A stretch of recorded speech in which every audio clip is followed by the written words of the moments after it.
Va ora in onda Capitaneria di Porto, in vacanza con Radio Libertà. Al timone Antonino Danna. Al timone la follia, ci ritroviamo in alto mare.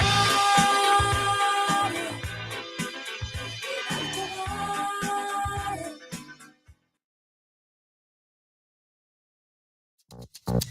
You know, I was wondering, if you could keep on, because the force, it's got a lot of power, and it makes me feel like it makes me feel like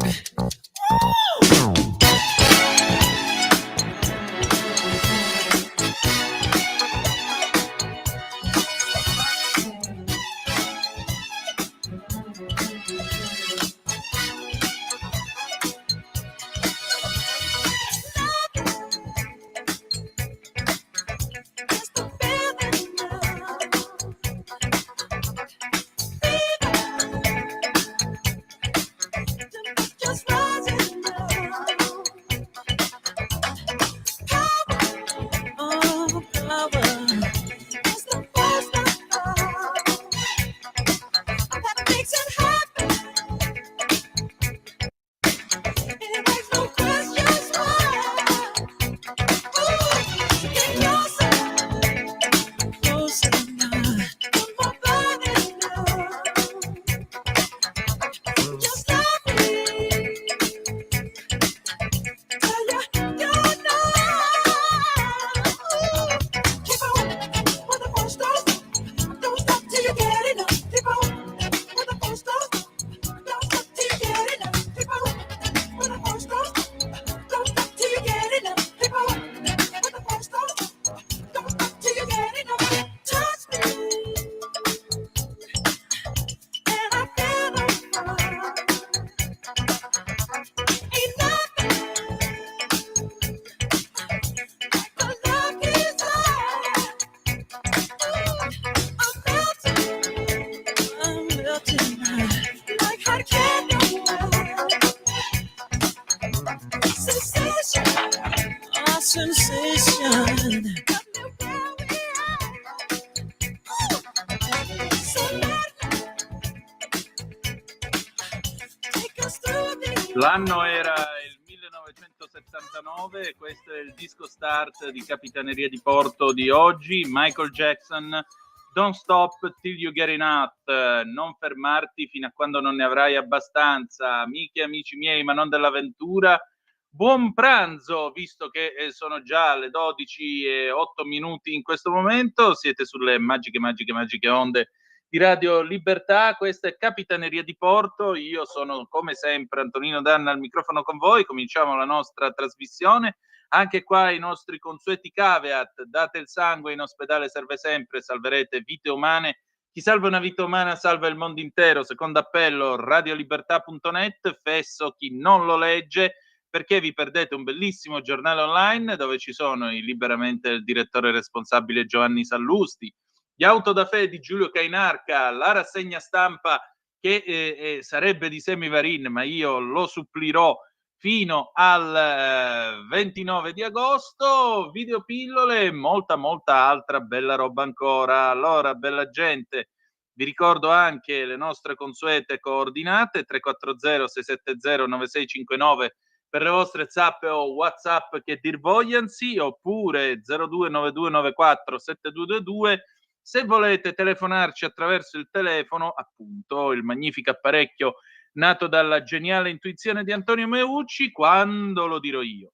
Allora, io rinnovo il mio saluto e il mio ringraziamento ai boys in plancia comando, segnatamente i due Simoni, ma forse noi dovremmo avere tra poco, tra l'altro, il cambio registi, dovrebbe arrivare Sveva, non so, ditemi voi, fatemi sapere. Nel frattempo noi andiamo avanti con la nostra trasmissione, un breve sguardo alle agenzie, come sempre, già avete avuto la rassegna stampa stamattina. Ecco qua, ecco, questa è una notizia che per chi insomma ha studiato diritto all'università ci resta molto male, perché a Gressonei è morto, scrive l'ANSA, è morto il giurista Vladimiro Zagrebelsky, giurista, ex giudice della Corte europea dei diritti dell'uomo, fratello maggiore di Gustavo Zagrebelsky. Questo è Vladimiro Zagrebelsky. Ancora il caso illegale di una vittima di Al-Masri, faremo un esposto contro l'archiviazione per Meloni. Ancora 6 agosto 1945, il nucleare nei conflitti un crimine contro l'umanità, il monito di Mattarella nel giorno di Hiroshima.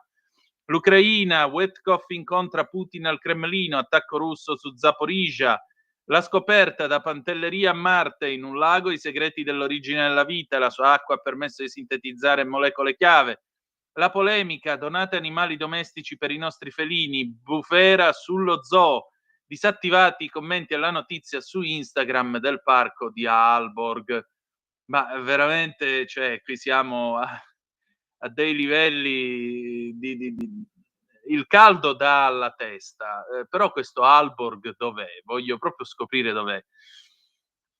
Animali domestici sani, cercasi, è l'appello di uno zoo danese. Ah beh, c'è proprio del marcio in Danimarca, che invita i cittadini a donare conigli, porcellini d'India, polli, perfino cavalli indesiderati per non offrire loro una nuova vita, ma fornire cibo ai propri grossi felini come leoni, tigri e linci eurasiatiche. In un post su Instagram lo zoo di Aalborg spiega che gli animali domestici donati vengono sottoposti con delicatezza e eutanasia da personale qualificato, e per i proprietari dei cavalli c'è anche la possibilità di beneficiare di una potenziale agevolazione fiscale, sottolinea. Lo zoo ha disattivato la sezione commenti sul messaggio incriminato in risposta a quelli che ha definito post-odiosi. Le pratiche adottate dagli zoo danesi, in particolare l'eutanasia di animali sani per limitare il rischio di consanguinità, hanno suscitato in passato feroci critiche a livello internazionale. Nel 14 un cucciolo di giraffa di nome Marius fu soppresso allo zoo di Copenaghen e il personale seguì successivamente un'autopsia sulla carcassa davanti ai visitatori. Sì, c'è proprio del marcio in Danimarca, Dio santo. Una notizia da brividi come questa raramente, veramente raramente. Ok, le 12 minuti e 19 secondi, 340 670 9659 per le vostre zappe o WhatsApp, ma adesso si sono fatte le 12 e 12 minuti e a questo punto io voglio dare spazio alla nostra prima ospite di quest'oggi, Giulia Sorrentino, collega de Il Tempo. Stamattina avete sentito in rassegna stampa il caso Hijaz, questo come potremmo dire supporter o comunque amico o comunque estimatore di Hamas. Fate un poco voi. Lui ha querelato Il Tempo, sia il direttore Tommaso Cerno, che vogliamo salutare, che la stessa Giulia. Beh, state un po' a sentire che cosa mi ha detto in questa nostra chiacchierata. Ragazzi, andate pure, per favore.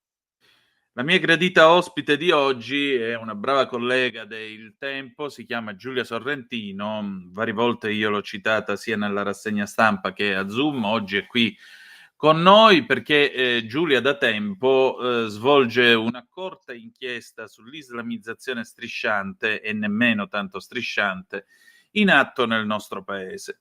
Per effetto di questa islamizzazione strisciante della sua coraggiosa inchiesta, Giulia, tra l'altro, è stata oggetto di minacce online. Che cosa è successo? Intanto, buongiorno e ben trovata.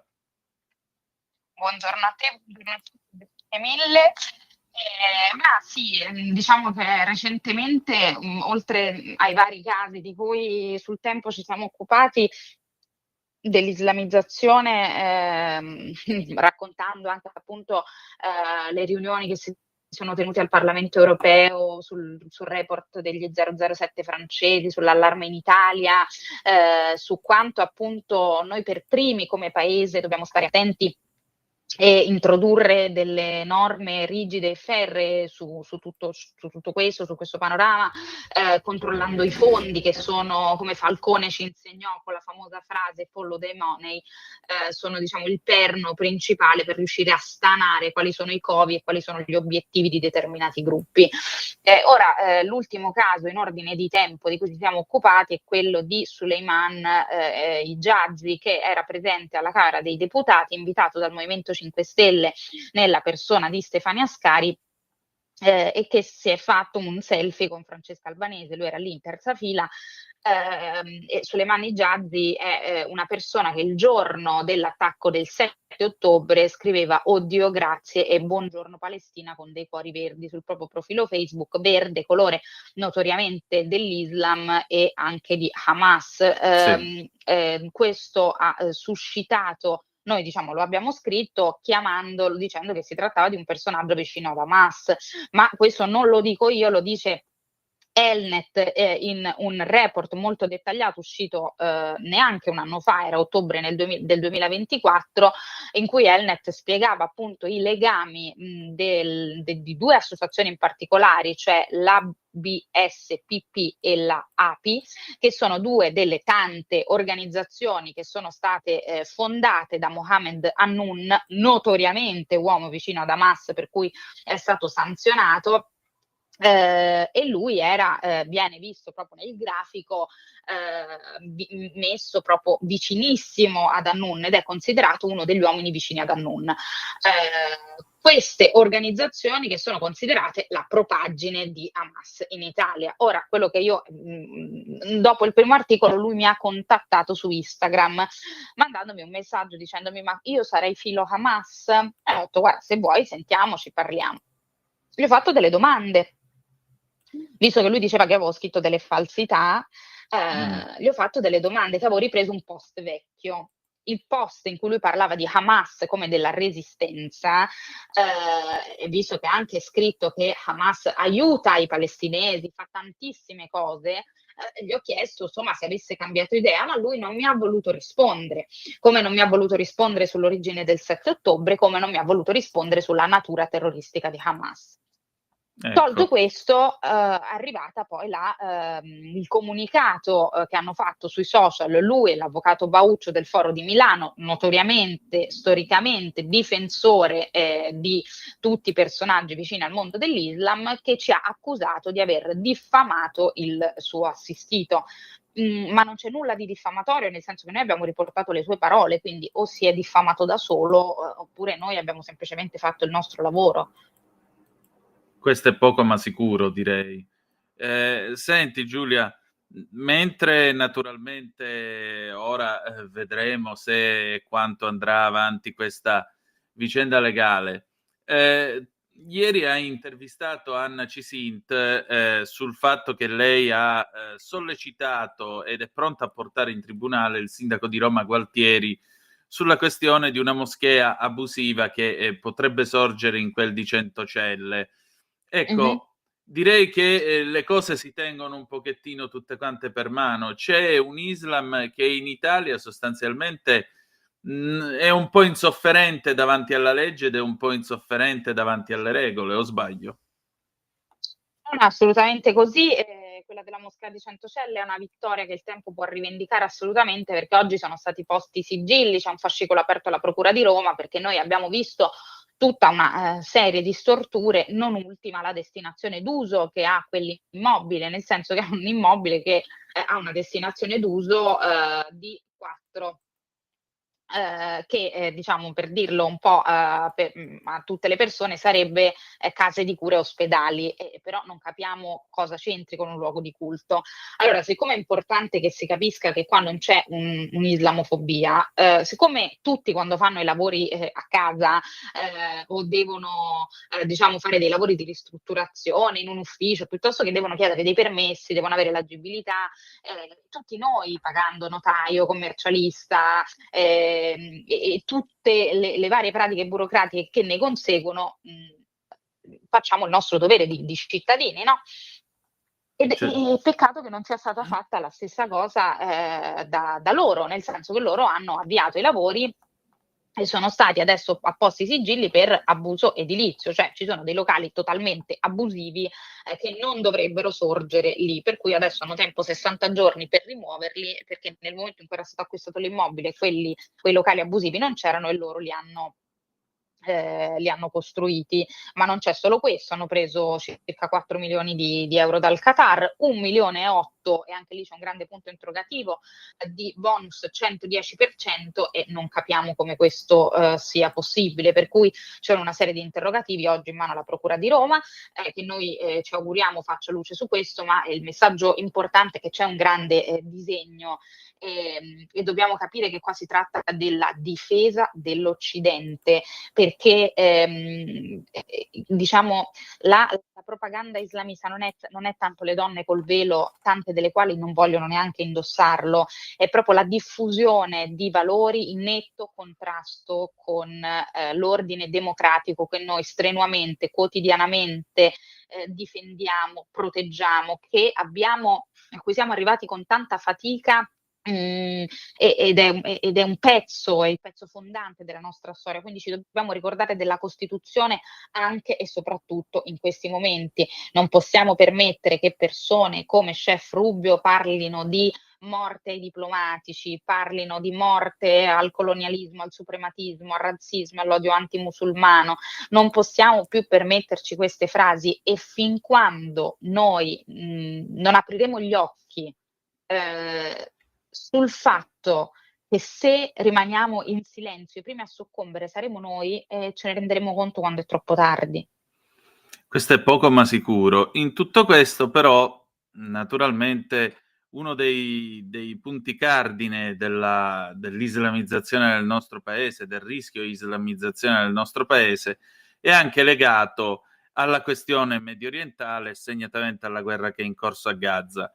E tu stamattina sul Tempo racconti di Francesca Albanese, la special rapporteur dell'ONU, che è stata ricevuta in pompa magna in quel di Napoli dalla signora Nives Monda. Lo diciamo per i nostri ascoltatori: Nives Monda è quella ristoratrice di Napoli che ha cacciato e si era rifiutata di servire dei clienti ebrei nel suo locale di Napoli, e poi la giustizia le aveva dato anche ragione, se mal non ricordo.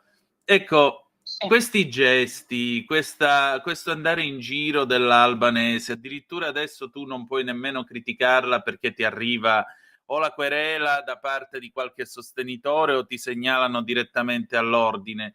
Cos'è? È la nuova leader della sinistra? Prenderà il posto della Schlein? Le daranno una candidatura nel PD? Ma guarda, più che PD, penso 5 Stelle, però diciamo sono voci di cui al momento non abbiamo alcuna certezza, anche perché io non so lei come potrà continuare a lavorare con l'ONU, avendo, dato che dall'8 agosto e il 7 agosto entreranno in vigore le sanzioni contro di lei che le impediscono proprio totalmente di lavorare negli Stati Uniti. Quindi non so come farà. Detto ciò, nella visita, cioè, l'albanese Sixtantibus Rebus non ha commesso, almeno secondo l'Italia, alcun reato, di conseguenza non è tanto che mi preoccupa la sua presenza dalla ristoratrice, ma ci fa capire perché c'è andato anche Mohamed Hannoun dalla ristoratrice, quindi perché questo pellegrinaggio proprio da questa donna, vicina peraltro a un centro culturale che inneggia alla figura di Marco Rubio, che insomma gli mostra solidarietà, vicinanza ideologica soprattutto. Quindi insomma mi auguro che la ristoratrice, tanto quanto aveva espresso condanna nei confronti del genocidio, esprima condanna nei confronti di una persona come Mohamed Hannoun, ritenuta vicina ad Hamas, perché altrimenti siamo da capo a 12, cioè quello che si fa oggi in Italia, il problema vero è che viene confuso ciò che accade a Gaza con il comportamento, cioè con la presenza degli ebrei e del popolo israeliano. Sono due cose completamente diverse. Invece oggi c'è un antisemitismo dilagante su cui PD, AVS, Movimento 5 Stelle sono totalmente in silenzio, e la comunità ebraica ha più volte parlato di questo silenzio come un silenzio inquietante, perché insomma non dire nulla sull'aggressione avvenuta in autogrill tentare di ribaltare la storia, non dire nulla sui cartelli come Israeli not welcome, gli israeliani non sono benvenuti comparsi a Milano, faccia pesi a testa in giù, volti insanguinati raffigurati insomma in modo barbaro, becero. Mi sembra che chi voglia la pace poi tendenzialmente adotta dei comportamenti antitetici rispetto ad essa, perché la pace va sostenuta in ogni caso. Nessuno di noi è felice di quanto sta accadendo a Gaza, ma nessuno di noi è felice anche della persecuzione che stanno subendo gli ebrei oggi in Italia, in Europa e nel resto del mondo. Per cui i veri fautori della pace non fanno distinzione, qua mi sembra che invece qualcuno le faccia. Direi per qualcuno la pace è più pace degli altri e possibilmente pace eterna degli ebrei, perché mi pare che in Europa si stia tornando a un vecchio modo di agire che speravamo di aver visto ormai completamente sconfitto, e cioè che l'unico ebreo buono è quello morto. Tu parlavi dell'aggressione appunto avvenuta in autogrill qualche settimana fa. Io ci aggiungerei anche, visto che l'aggredito era un signore francese colpevole di portare la kippah, ci aggiungerei pure il riconoscimento dello Stato di Palestina da parte della Francia. La Francia con questo gesto ha rinverdito, per quanto mi riguarda, le glorie, si fa per dire, dell'epoca di Vichy. Ma per quanto riguarda invece il nostro paese, sta emergendo un antisemitismo che io non esito a definire da fogna, il che purtroppo rende chi pratica queste cose ben degno erede di quelli che durante le leggi razziali scrivevano questo negozio è ariano fuori dalla loro porta. Ma la domanda che io ti pongo è questa: perché tutta questa violenza? Perché siamo tornati al 1938? Perché Hamas ha vinto la guerra della comunicazione, Eh, perché Hamas è riuscita, come si fa, come fa qualunque organizzazione terroristica, a diffondere una propaganda a cui tante persone hanno creduto senza riuscire, forse senza volere nemmeno approfondire. Quindi questo purtroppo lo dobbiamo ammettere, Israele la guerra della comunicazione l'ha persa, e l'ha persa perché ha prevalso un pensiero antisemita che c'è sempre stato, e oggi c'è la scusa di diciamo nascondersi dietro il Free Palestine per attaccare l'ebreo di turno. Quindi questa guerra ha dato solo il là a un fenomeno antico che sotto traccia c'è sempre stato, le battute nei confronti degli ebrei si sono sempre fatte. Quindi nulla di nuovo, ma tutto fortemente triste, tutto estremamente controverso. Mi chiedo, in un senso quasi di angosciante impotenza, come si faccia a non comprendere che sono tutte vite umane e che non è che perché qualcuno soffre da una parte allora qualcuno deve soffrire dall'altra. In un mondo ideale e ovviamente in una visione anche utopistica dovremmo augurarci che la sofferenza non ci sia, ma non per questo se A soffre deve soffrire anche B. E evidentemente c'è un doppio pesismo umanitario che allora cancella di per sé stessa la parola umanitaria. Giulia, senti, per concludere, io mi permetto per un attimo di accantonare la collega e mi rivolgo direttamente alla donna. Tu sei una Sì. giovane donna che vive la sua vita regolarmente, quindi esce, si trucca, va dal parrucchiere, fa tutto quello che le giovani donne fanno. Ecco, ci sono giovani donne come te invece che vanno con la bandiera palestinese per le strade del nostro paese a gridare Free Palestine, eccetera, eccetera, eccetera.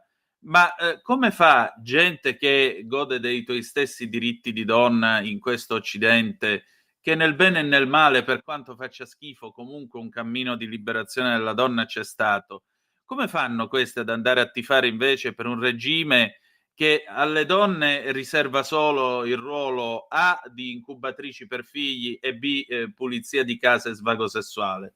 Cioè, come si fa a tifare per una cosa così? Non si può, ma infatti io E la mi prima cosa che vergogno nel chiedertelo, sappilo, mi vergogno e ti chiedo Eh, scusa. No, ma non devi scusarti, perché io credo che sia il fulcro oggi di questa, diciamo, narrazione distorta della realtà, no?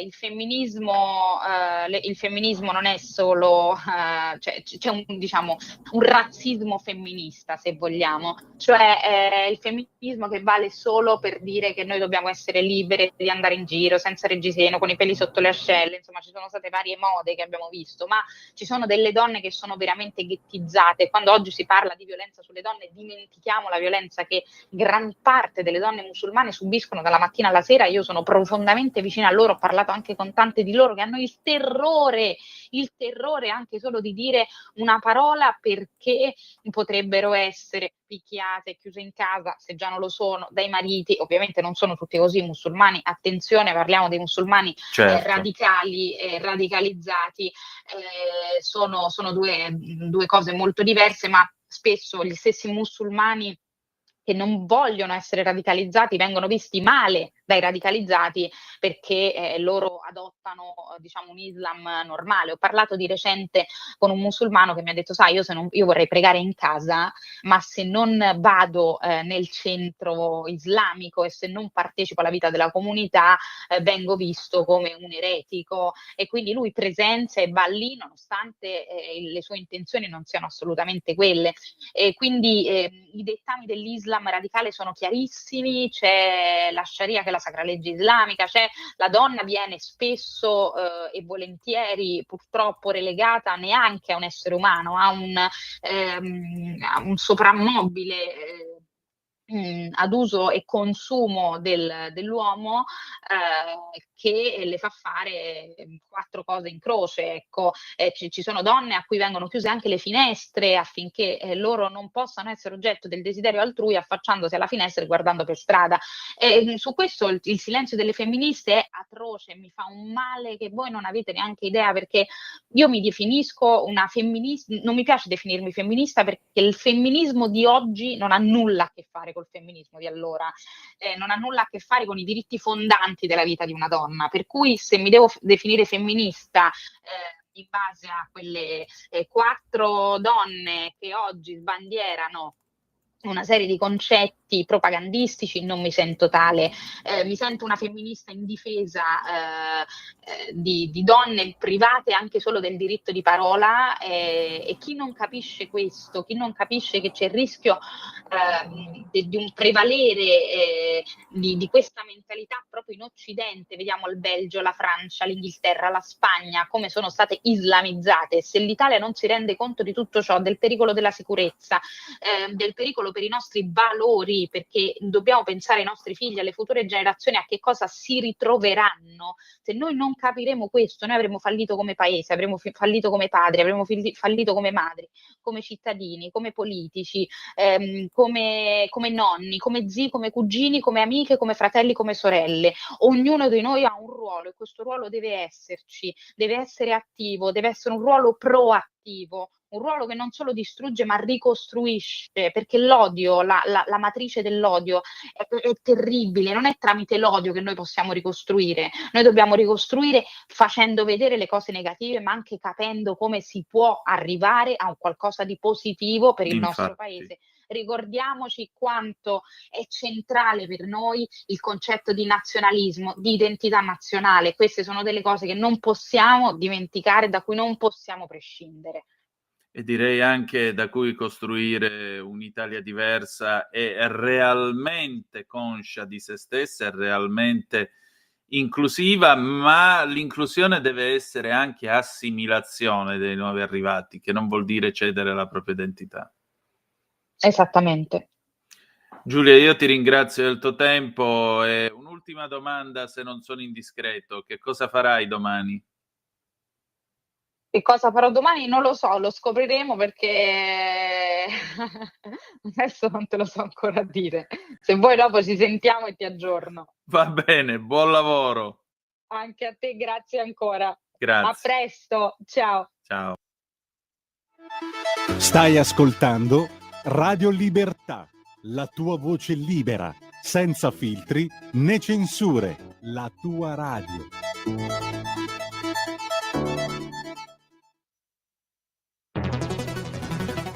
giorno migliaia di notizie ci raccontano i fatti che accadono in Italia e ogni giorno c'è una voce fuori dal coro. Quotidiano di Sicilia, il quotidiano d'Italia. L'informazione che ribalta i luoghi comuni, una vera visione dei fatti. L'Italia vista da sud. Ogni siciliano che vive in Italia e nel mondo è una risorsa, è protagonista della crescita della nostra nazione. Dai forza alla crescita della nostra isola, abbonandoti al QDS digitale più archivio a soli 99 euro anno.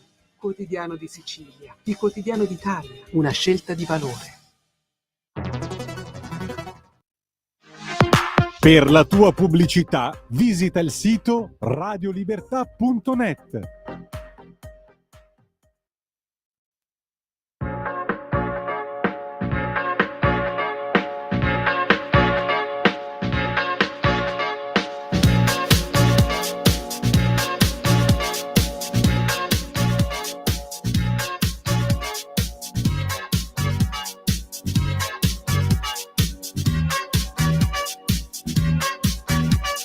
Lady, hear me tonight, 'cause my feeling is just so right as we dance by the moonlight.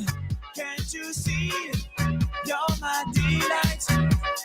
Lady, I just feel like I won't get you out of my mind. I feel love for the first time, and I know that it's true. I can tell by the look in your eyes.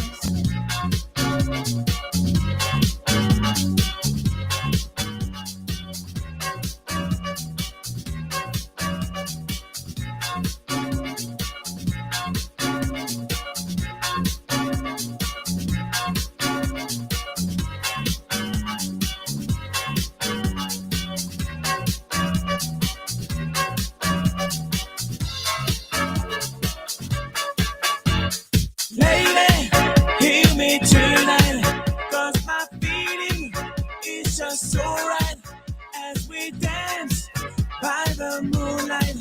Can't you see? You're my delight. Lady, I just feel like I won't get you out of my mind. I feel love for the first time, and I know that it's true. I can tell by the look in your eyes.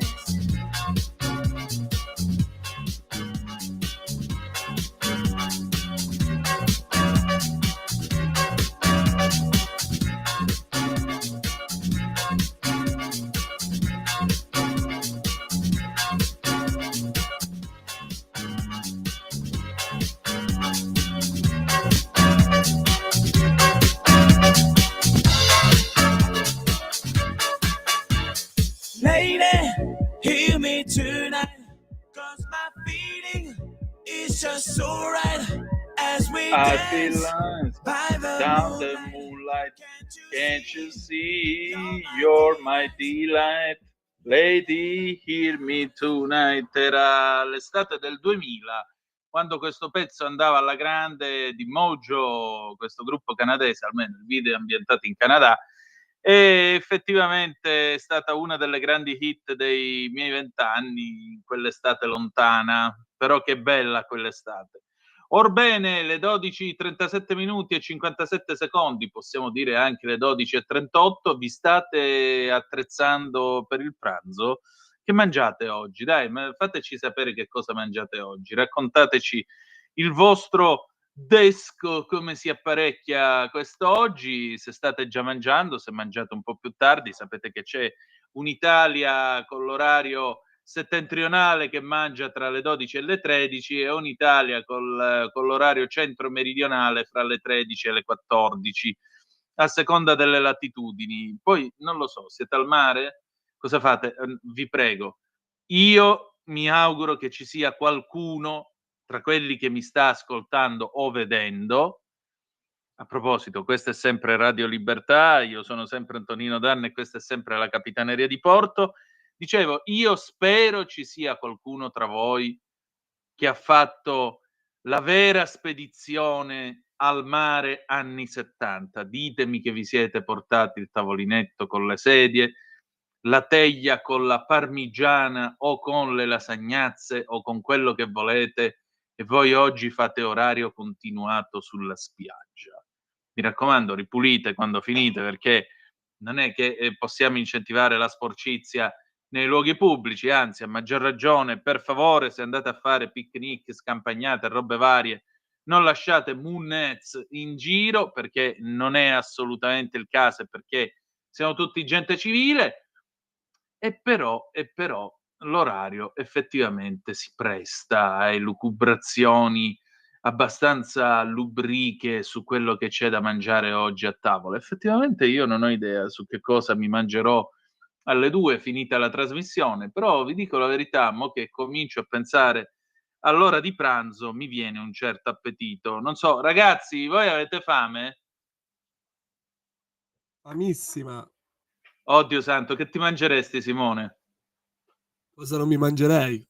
Ecco, io ti dico la verità, sono sempre stato un ferreo sostenitore di questa teoria, che una fiorentina da 1,2 kg con un bicchiere di Chianti bello rosso e, come si dice, e patatine al forno aiuta a vedere l'umanità sotto un altro aspetto, specialmente quando hai finito di mangiarla. Non so tu se sei d'accordo.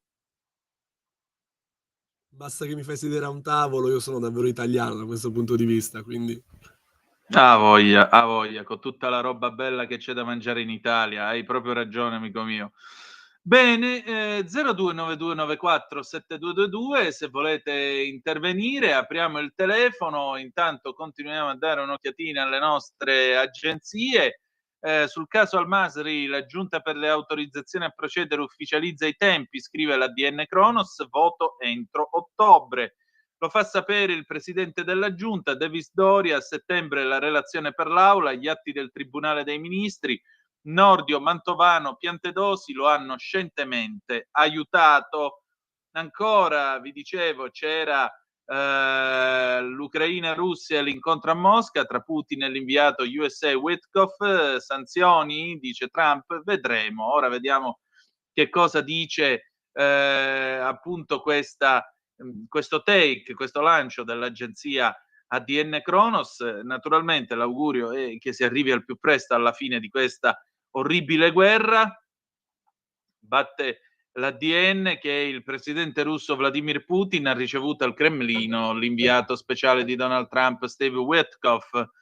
L'incontro, dicono le agenzie russe, si è svolto al Cremlino. Witkoff è arrivato a Mosca intorno alle 7 di stamattina, ora locale. È stato l'inviato al Cremlino per gli investimenti esteri e capo del fondo per gli investimenti russo Kirill Dmitriev ad accoglierlo all'aeroporto di Vnukovo. Con Dmitriev ha poi passeggiato al parco Zaridaje accanto al Cremlino. Si tratta della quinta visita di Witkoff in Russia dall'inizio dell'anno. In ognuna di queste missioni l'inviato americano ha incontrato Putin. La visita arriva a poche ore dallo scadere dell'ultimatum di Trump, che ha minacciato di imporre sanzioni alla Russia il 9 agosto se un accordo sulla crisi ucraina non verrà raggiunto. Abbiamo un incontro, vedremo che cosa succede, prenderemo una decisione in quel momento, ha dichiarato Trump in conferenza stampa rispondendo a una domanda sulla possibilità di imporre dazi del 100% ai paesi che acquistano petrolio dalla Russia. Il presidente americano ha evitato di confermare l'esatta percentuale delle tariffe. Non ha mai detto una percentuale, ma faremo qualcosa, ha replicato il presidente USA a un giornalista che ha ipotizzato tariffe del 100%. Il presidente ucraino Volodymyr Zelensky intanto ha esortato Washington a intensificare la pressione sulla Russia perché metta fine alla guerra in Ucraina. È molto importante usare tutte le leve a disposizione di Stati Uniti, Europa e G7 sulla Russia, ha scritto Zelensky sul social media poco dopo l'arrivo a Mosca dell'inviato statunitense Witkoff. Il Cremlino cercherà veramente di porre fine alla guerra solo quando sentirà una pressione sufficiente, ha aggiunto. L'Ucraina, concluso, riconosce la volontà politica e apprezza gli sforzi dei nostri partner, dell'America e di tutti coloro che stanno contribuendo. Ieri il presidente ucraino ha fatto sapere di aver avuto una conversazione produttiva con Trump per coordinare le nostre posizioni e focalizzata ovviamente sulla fine della guerra. Naturalmente, ha scritto Zelensky su X, Abbiamo parlato di sanzioni contro la Russia, la loro economia continua a declinare ed è proprio per questo che Mosca è così sensibile a questa prospettiva e alla determinazione del presidente Trump. Questo può cambiare molto. Cosa succede senza un accordo? Il 29 luglio il presidente Trump ha dato al leader del Cremlino, Vladimir Putin, 10 giorni di tempo per raggiungere un accordo di cessate il fuoco con l'Ucraina. Mancano quindi 48 ore allo scadere dell'ultimatum prevista per venerdì. Se Putin non accetterà un accordo per un cessate il fuoco in Ucraina, Trump starebbe valutando di imporre nuove sanzioni nei confronti della cosiddetta flotta ombra della Russia, riferisce il Financial Times. Lo stesso Trump ha ripetuto più volte nei giorni scorsi che senza un'intesa ci saranno sanzioni, ma ha aggiunto: i russi, come sapete, sono molto astuti e sono abbastanza bravi ad aggirarle, per cui vedremo cosa succederà. Per il momento la Russia non sembra arretrare, anzi, fin dal primo momento all'ultimatum americano, il Cremlino aveva risposto facendo sapere che l'operazione militare speciale prosegue, anche se restiamo impegnati nel processo di pace per risolvere il conflitto in Ucraina e tutelare i nostri interessi. Negli ultimi giorni, poi, prima l'annuncio di aver avviato la produzione dei nuovi missili ipersonici, confermando i piani di schierarli in Bielorussia entro l'anno, poi la decisione, proprio alla vigilia della visita di Witkoff in Russia, di non ritenersi più vincolati dalla moratoria sui missili a medio-corto raggio, non sembrano essere segnali di apertura. Sul fronte della cronaca, i raid russi hanno colpito un resort di Zaporizhia, dove nelle ultime 24 ore si sono intensificate le operazioni delle forze di Mosca. Nell'attacco iniziato alle 6 di questa mattina, ora locale, sono morte 2 persone e altre 12 sono rimaste ferite, tra cui 4 bambini, ha reso noto il responsabile dell'amministrazione militare regionale Ivan Fedorov. L'esplosione ha provocato un incendio che ha danneggiato automobili e 9 cottage. È un raid totalmente privo di obiettivi militari. Solo la crudeltà e l'intimidazione, ha denunciato il presidente Volodymyr Zelensky, aggiungendo che nella notte le forze russe hanno anche colpito le reti elettriche nella regione di Dnipropetrovsk, uno snodo per la distribuzione del gas nella regione di Odessa, provocando un blackout dell'erogazione e colpito civili e abitazioni nel Kherson, Kharkiv e Donetsk. Che brutto mondo, ragazzi, che brutto mondo. Però sì, noi vogliamo avere... Beviamoci su, va. A questo punto tanto vale berci un po' su e chiaramente, a proposito, prima di berci sopra, altre 2 notizie. Le donne pro-PAL hanno capito bene dove stanno gli italiani. Vabbè, buon compleanno Enzo, grazie. Enzo, tu allora mangi ancora le lasagne in spiaggia? Bravo, è bellissimo, hai pienamente ragione. Io non l'ho fatto mai, però ammetto di aver sempre invidiato chi fa queste cose. Va bene, allora vi dicevo che brutto mondo. A sto punto beviamoci un po' sopra, perché, detto tra noi, ora non è che qua vi invitiamo a imbriacarvi o affoghiamo il nostro dolore nello champagne, per dirla con Franco Franchi nella sua mitica canzone L'ultimo dei belli. Però vi vogliamo raccontare la mixologia. Che cos'è la mixologia? La mixologia è tutto quel mondo che ruota attorno alla ristorazione e segnatamente i locali dove ci si incontra e si beve bene.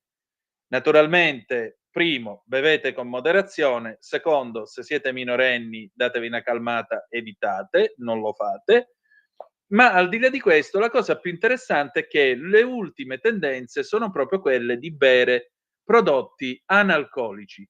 Con chi ne ho parlato? Con la nostra gradita ospite, Nicole Cavazzuti, una brava collega che ci terrà compagnia in questo caldo agosto per farci una bevutina sopra, nei limiti del legale. Ragazzi, andate pure.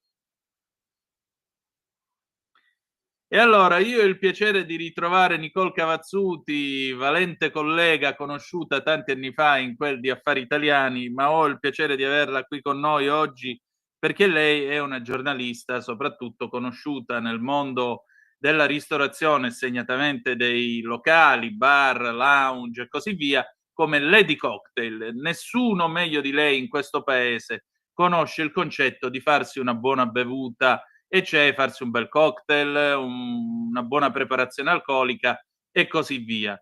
Nicole, allora, intanto grazie del tuo tempo e benvenuta. Intanto buongiorno a tutti voi, grazie Antonino a te e alla radio. E ti faccio un piccolo appunto. Hai parlato di ristorazione, in realtà io mi occupo di mixology. Sì, La mixology. mixology è quella, diciamo, scienza che raggruppa sia il mondo degli spirits, quindi dal liquore al distillato, passando per il vermouth, sia il mondo dei cocktail, quindi miscelazione e cocktail bar.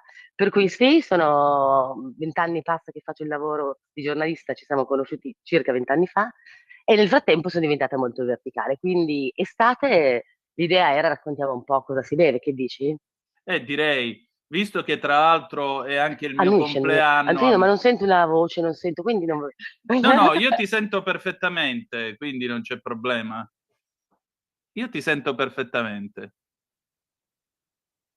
Io ti sento un po' scatti, ti faccio gli auguri di buon compleanno perché Ecco, questo l'ho sentito, auguri. E grazie. quindi, allora, A Antonino, maggior facciamo ragione che ci conversiamo a beviamo. due. Tu fai le domande e io ti do delle risposte, se Esatto, riesco a sentirle. esatto. Allora, prima di tutto, Beh, le per tendenze cominciare, la dell'estate. mattina un gin tonic. Parliamo di tendenze, parliamo a questo punto di low alcol, ragazzi. Low alcol significa bassa gradazione alcolica. Mm, Oppure anche di mocktail, parola, beh, insomma, moderna, neologismo, che alla fine si riferisce al cocktail analcolico. Analcolico fa un po' vintage, e poco di appeal, quindi nel menu si scrive mocktail. Mocktail zero alcol, low alcol, ovvero massimo sugli 8 gradi. Considerate che una birra mediamente tra i 4 gradi e mezzo in Italia è 5, un bicchiere di vino sui 10 gradi, quindi quando parliamo di low alcol parliamo di drink che sono meno potenti di un bicchiere di vino.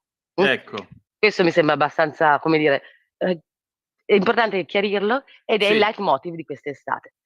Vuoi perché c'è maggiore interesse, maggiore consapevolezza dell'importanza di un'alimentazione sana e quindi anche di una bevuta non eccessiva per stare bene, vuoi perché molta gente ha paura di perdere, no, più che di perdere la patente, di spendere un sacco di soldi oltre a perdere la patente a causa dell'ultimo, no? Decreto strada. codice della Vuoi strada, ricordarlo sì. tu, Antonio? Mettiamo anche un po' di... Ecco, vuoi Appunto, metterci anche un po' di cronaca? Cosa è successo? è successo che con il recente codice della strada i limiti dell'alcol sono diventati un po' più proibitivi, diciamo così, e di conseguenza tanti hanno rinunciato a bere ed è caduto anche il consumo di alcolici non soltanto nei locali ma anche nei ristoranti, perché tanti dicono siccome io vado a pranzo, ho un pranzo di lavoro, incontro gente eccetera eccetera, il bicchiere di vino devo stare attento perché non vorrei mi fermasse la stradale e mi facesse pentire di essere venuto al mondo. Quindi c'è stata anche questa ondata emotiva all'inizio, quando è arrivato il nuovo codice della strada, che ha un po' spaventato tanti automobilisti che incidentalmente, oltre a essere automobilisti, sono pure avventori dei locali, chiaramente. E quindi la nuova tendenza, come dici tu giustamente, no alcol. Oppure basta colazione alcolica.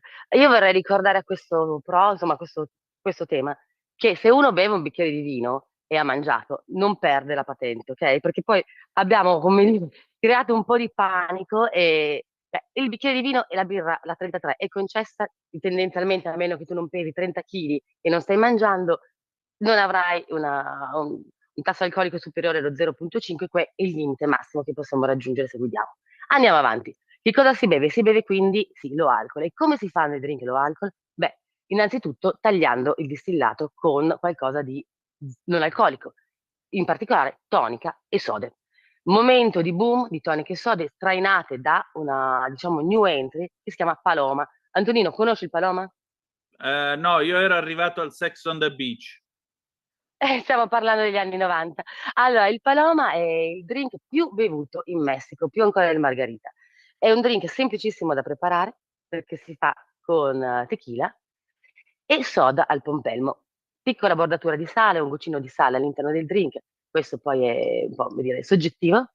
Ed è il drink che a Milano sta tirando quasi più del gin tonic in certi locali. E ovviamente il gin tonic è il protagonista da anni. Tu, Antonino, ami il gin tonic? Sì, ogni tanto mi è capitato di berlo. Lo amava molto la defunta regina madre, la madre di Elisabetta II. Difatti la chiamavano anche Gin O'Clock, perché lei Sì. tutti i giorni alle 5 si faceva il suo gin anziché il tè.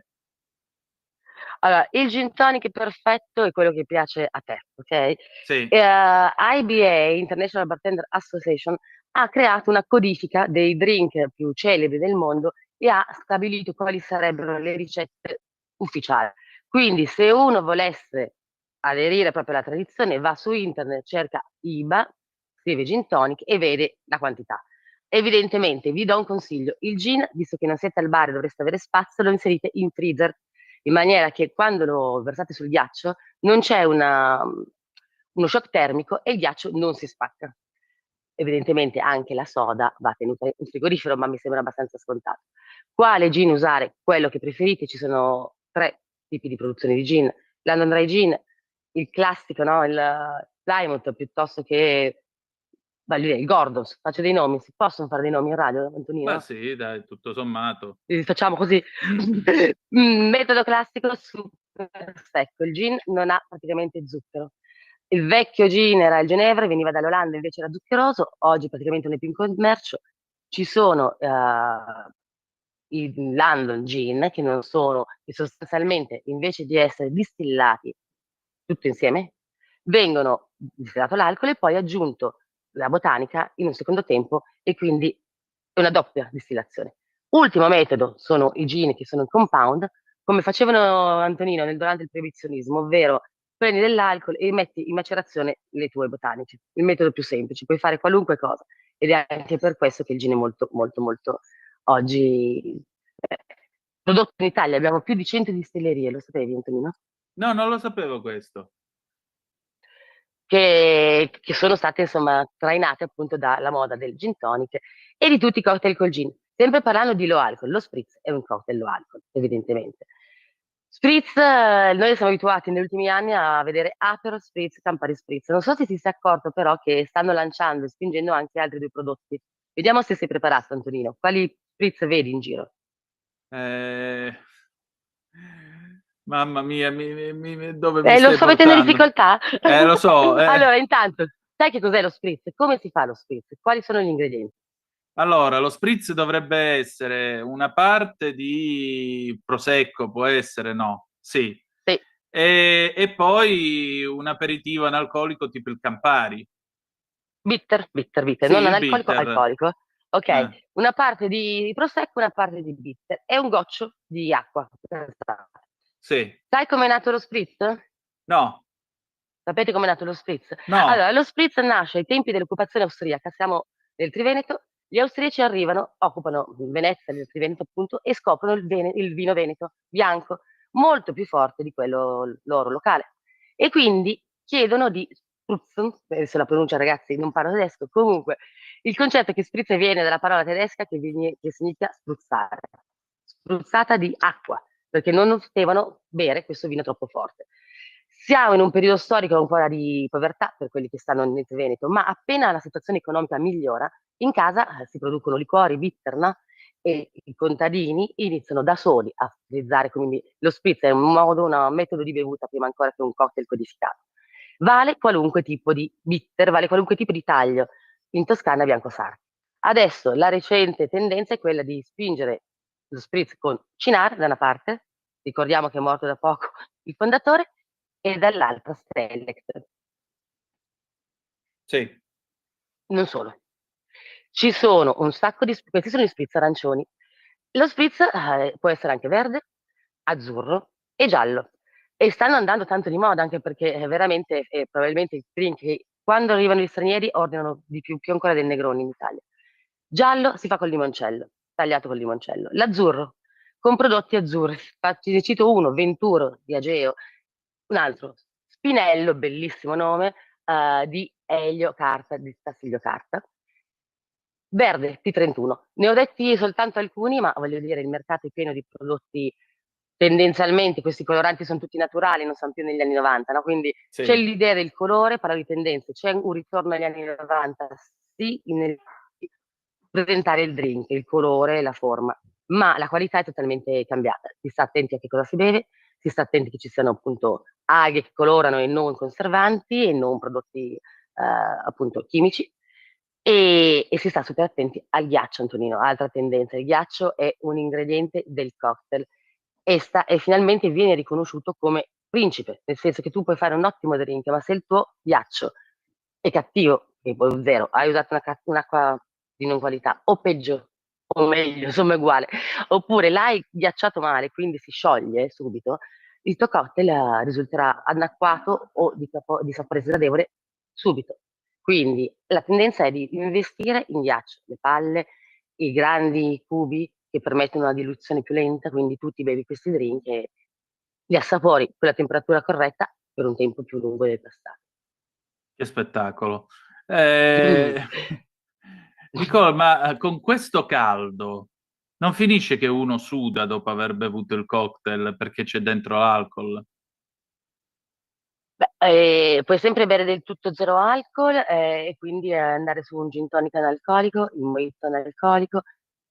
C'è un'altra tendenza in corso che è quella di prodotti zero alcol che prima non c'erano sul mercato. È l'unica nicchia del segmento beverage che sta crescendo più 3%. In Italia, come dicevi tu a un certo punto, abbiamo avuto un calo di consumi notevole, le aziende soffrono. L'unico segmento che funziona sono i finti distillati zero alcol di rum, di gin, il vermouth zero alcol, il bitter zero alcol e un'altra cosa assolutamente un po' legata agli anni 90, il glitter, Antonino. I cocktail glitterati, per cui abbiamo dei prodotti che sono con dentro delle, diciamo, scaglie dorate, ovviamente non è pepita d'oro, che rendono il cocktail evidentemente glitter e fa molta molta scena. Queste bottiglie spesso vengono vendute con un sottovaso sotto che illumina, in maniera che nella discoteca piuttosto che nel locale, parliamo di locali chiaramente un po' pop, attiri l'attenzione del prodotto e venga richiesto poi il cocktail glitter. Quindi cosa consiglio? Di bere poco, con moderazione e consapevolezza, sempre di qualità, di non però demonizzare l'alcol in piccole quantità perché è sempre, cosa dicevano i latini? Est modus in In rebus, no? rebus, Ovvero, insomma, appunto. la moderazione alla fine è quello che ci salva. Il troppo stroppia, troppo poco e troppo tanto. Esattamente. Senti, un'ultima cosa, ma per quelli che sono rimasti in città a Milano, no? Con questo caldo che fa, ma tu dove te l'andresti a bere un cocktail? Allora, premesso che io non sono a Milano, come puoi vedere, Lo e so. quindi non sto parlando senza certezza, so che tanti chiudono, cioè a Milano i bar che non sono nei quartieri di Movida, parola che non mi piace, ma per intenderci, quindi zona Navigli, la zona Navigli i locali rimangono aperti perché sappiamo che ci sono un sacco di turisti. Vi posso dare due indirizzi sui Navigli, i miei Ecco, preferiti? vai, Posso fare? vai. Dai, allora, diciamo che in assoluto, merita una visita il gruppo MAG, più che altro perché hanno fatto la storia. MAG è il locale di Flavio Angiolillo, titolare anche del 1930, lo speakeasy che è dentro la classifica dei 50 best bar, non è su Naviglio, dico andate al MAG, e di fianco al MAG c'è il locale più piccolo d'Italia, non mi ricordo, 7 metri quadrati, si chiama Backdoor 43. Niente di meno. Più avanti, siamo sulla Ripa ticinese, il numero precisamente non lo so, però la Ripa. Leggermente più avanti, prima di arrivare sostanzialmente all'ex Fiera di Senigallia, c'è il Pinch, anzi tre. Pinch, storico, anche 10 anni di vita come minimo, locale, dove si beve da Dio, e poi il Rita di... Ragazzi, mi viene anche in mente il nome, sicuramente, fra poco mi viene in mente. Il Rita di Edoardo Nono. Edoardo Nono. Rita e Edoardo Nono, Antonino, negli anni inizio 2000, insieme a Frog, ovvero Enrico Contro, sono stati tra i primi a Milano a utilizzare il limone per fare il vodka sour. Oggi sembra una cosa scontata, ma ai tempi utilizzavano o il fake limone o addirittura tipo la lemon soda per fare Sì. questo tipo di drink. Quindi Rita merita una visita, di fianco a Rita c'è la Rita Tiki Room, che è quindi diciamo, lo spin-off dedicato al mondo Tiki, i cocktail che ricordano la Polinesia, lanciati negli anni 30 dopo il proibizionismo da Don Beach e Vic Rader. E direi che questi sono i locali che sicuramente dovete vedere. Quindi Pinch, in ordine sparso, Mag, Rita e Rita Tiki Room. E allora, Nicole, Va io ti bene? voglio... Io ti voglio ringraziare, ci ritroviamo tra 7 giorni, va bene? Io vi bacio, vi ringrazio del tempo e buona bevuta con moderazione. Ciao. Esatto, mi raccomando. Grazie a tutti. Sempre più liberi con La tua radio è il nuovo sito che mette in prima pagina opinioni, firme, notizie, uno sguardo nuovo e originale sui fatti che ci circondano. Il nuovo quotidiano online. Semplicemente radiolibertà.net. Porta con te ovunque Radio Libertà. Scarica la app per smartphone o tablet dal tuo store o dal sito radiolibertà.net. Cosa aspetti? Stai ascoltando Radio Libertà, la tua voce libera, senza filtri né censure, la tua radio.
Ciao Antonino, a te la linea. Oh, alla Capitaneria di Porto è tornata la nostra Sveva, ladies and gentlemen. Eh sì, anche perché Sveva, intanto ben trovata, sono contento che tu ci sia. L'altra cosa che ti dico è questa, e che dico ai nostri ascoltatori: siccome abbiamo il nuovo orario appunto dalle 12 alle 14, questo significa che alle 13 noi facciamo il cambio dei macchinisti, esattamente come era una volta il pendolino Roma-Reggio, cioè a Napoli salivano quelli che facevano il turno della sera, che erano di Reggio Calabria, così il treno arrivava quasi sempre con un po' d'anticipo, perché essendo l'ultimo treno della sera, quelli tra l'altro tiravano per arrivare per arrivare a casa e cenare a un orario cristiano. Quindi Sveva, oggi tu vai lanciata a tutta birra, perché così insomma poi ce ne andiamo a mangiare, che dici? Io rimango qui fino alle 6, però comunque sì. Senti, ognuno cerca Ognuno la sua croce, no scherzo Ah certo, ovviamente. ognuno cerca di aiutarsi come meglio crede, per cui mi raccomando. Una sera mi ricordo ero studente e io viaggiavo nella prima vettura del pendolino ed era quello col muso d'aereo, l'ETR 450. E mi ricordo, e io sbirciavo perché i macchinisti aprivano il portellone della cabina di guida, visto che loro l'aria condizionata non ce l'avevano, e facevano così ventilare quella cabina di guida che poi è angusta, è proprio stretta stretta. A un certo punto uno di loro si è sporto indietro, ha visto che io sbirciavo e mi fa: che vuoi venire a vedere come si comanda? E io gli ho detto se possibile, insomma, ho sempre avuto la passione. E così mi sono ritrovato in questo bugigattolo, che peraltro è come andare in motocicletta, perché tu sei stretto in questo vano della porta stretto stretto, e appena il treno prende una curva e si inclina, tu immediatamente, se non ti tieni, sbatti, come successe a me, con la testa sul muro, sulla paratia di lato. E mi ricordo, era sera, insomma, gli ho detto: allora come va? Tutto bene, finiamo il turno. A un certo punto gli ho detto: ma quanto stiamo andando?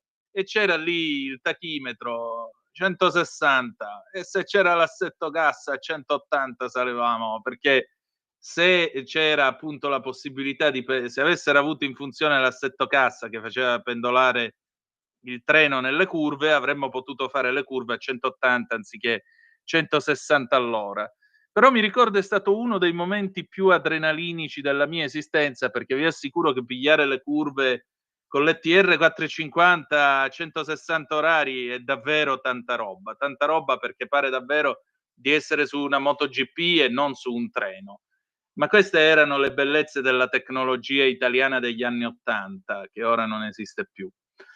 O meglio, il pendolino si è evoluto, siamo arrivati alla sesta generazione, ma quel treno aveva un sapore di progresso che era stupendo, veramente stupendo. Che ricordi.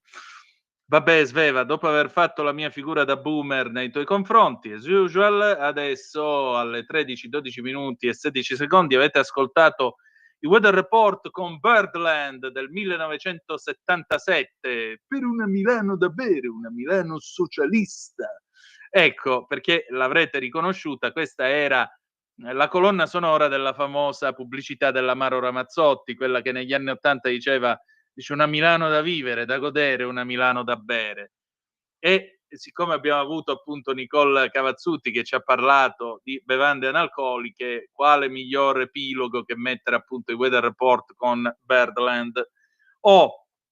Mentre il nostro vasto orbe terracqueo prosegue, tra l'altro Sveva, un giorno ti racconterò di quando ho dovuto acchiappare la mozzarella al volo sul pendolino. A me è successo anche questo. Ecco, anzi, ve lo dico subito, vi do un caldo consiglio. Se voi andate a mangiare nel vagone ristorante del pendolino, assicuratevi di non mangiare in un tratto con le curve. Perché a me successe, io sono andato là, tornavo da casa, questo però stavolta era pendolino che gli funzionava l'assetto cassa, quindi si coricava nelle curve, e chiedo un panino, senti un po', panino con la mozzarella e il prosciutto crudo. Mi danno un piatto di plastica, la forchetta di plastica, il coltello di plastica, un bicchiere di plastica, una bottiglia di plastica, sai, quella piccola con dentro l'acqua, un panino chiuso nella plastica e per finire questa mozzarella che nuotava più o meno, scivolava all'interno di questo piatto di plastica e il prosciutto crudo a fette dentro la plastica. Allora, con molta pazienza, anche con un certo spirito Ikea, apro il prosciutto, comincio a sfogliare queste fette sottilissime, le metto dentro il piatto con la mozzarella e prendo la forchetta. La forchetta è di plastica, ora lo sappiamo tutti, quella che vi danno nell'autogrill, quella che vi danno nelle mense self-service, ha una funzione, non funzionare. E infatti cosa succede? Che io lancio la forchetta, insomma, provo con la forchetta ad affondare nella mozzarella, ma la forchetta si piega. Allora ho detto, vabbè, cerchiamo di trovare una soluzione. Infilzo la mozzarella col coltello di plastica. Riesco a praticare un'incisione. A questo punto sto cercando di arpionare questa mozzarella divisa in due con la forchetta, quando ecco che il treno infila una curva lanciata a 180 all'ora. E il problema era, io stavo seduto sul lato destro, su un tavolo alla destra nella vettura ristorante, il treno pendola coricandosi a sinistra e la mozzarella vola via dal piatto. La acchiappo con la mano sinistra tipo parata alla disperata di Buffon, tant'è vero che c'era lì il maître di sala che mi ha guardato con gli occhi di fuori. La acchiappo, la rimetto nel piatto tipo Fantozzi quando vuole mangiare il tordo, spezzo il pane e a sto punto me lo mangio con le mani insieme con la mozzarella facendola a brandelli, morso dopo morso, che sembrava, sapete, quelli sembrava un uomo delle caverne, una cosa del genere. Finito di mangiare questa roba, finito anche quel prosciutto crudo, non mi ricordo se mi è costato 20 euro, una cosa del genere, tutta sta roba qua. Allora a sto punto il maître si avvicinò e mi disse, guardi, in virtù della parata il caffè glielo offro io. Grazie, lei è molto umano. Quindi, cara Sveva, un consiglio. Se vai sul pendolino, non mangiare nelle curve, non lo fate neanche voi a casa, perché vi garantisco che a meno che non abbiate ottimi riflessi, le mozzarelle vi volano da dentro i piatti. Ma detto ciò, andiamo a dare un'occhiata all'ANSA, l'ANSA che dà il via libera al decreto economia, adesso è legge, dice l'ANSA. Ecco, siamo andati dalle mozzarelle volanti al decreto economia, questo è il bello della radio. Via libera dell'aula della Camera al decreto economia, i sì sono stati 160, i no 99, 3 gli astenuti, il testo già approvato dal Senato è legge. Il provvedimento contiene tra l'altro una serie di misure in favore di piccole e medie imprese, stop alla sugar tax fino al gennaio 2026, IVA agevolata per le opere d'arte, norme in favore delle mamme lavoratrici con 2 figli a carico, risorse per l'edilizia carceraria. Nel testo omnibus è stata anche inserita la proroga fino al 2033 della società Milano Cortina per l'organizzazione delle Olimpiadi invernali. Bella gente. 02 9294 7222 se volete telefonare, se volete dire la vostra, oppure 340 670 9659 se avete voglia di intervenire attraverso la zappa o il WhatsApp, che dir vogliasi. Allora, andiamo adesso avanti a dare ulteriori news. Ma ci fosse una notizia un po' più serena oggi, perché francamente, veramente, se uno guarda le agenzie stamattina, gente che muore all'estero, guerre, conflitti, ma noi abbiamo bisogno di una cosa semplice. Ebbene sì, Sveva, è il mio compleanno, sì, ricordi proprio bene, mia cara. Ecco qua.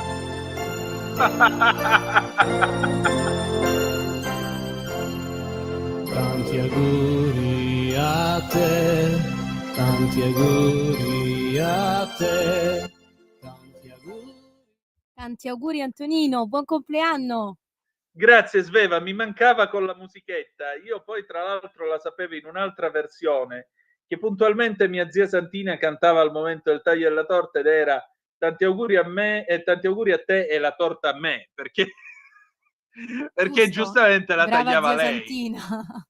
Aveva le idee molto chiare, mia cara, quindi andava a finire quasi sempre così. Tanti auguri a te e la torta a me.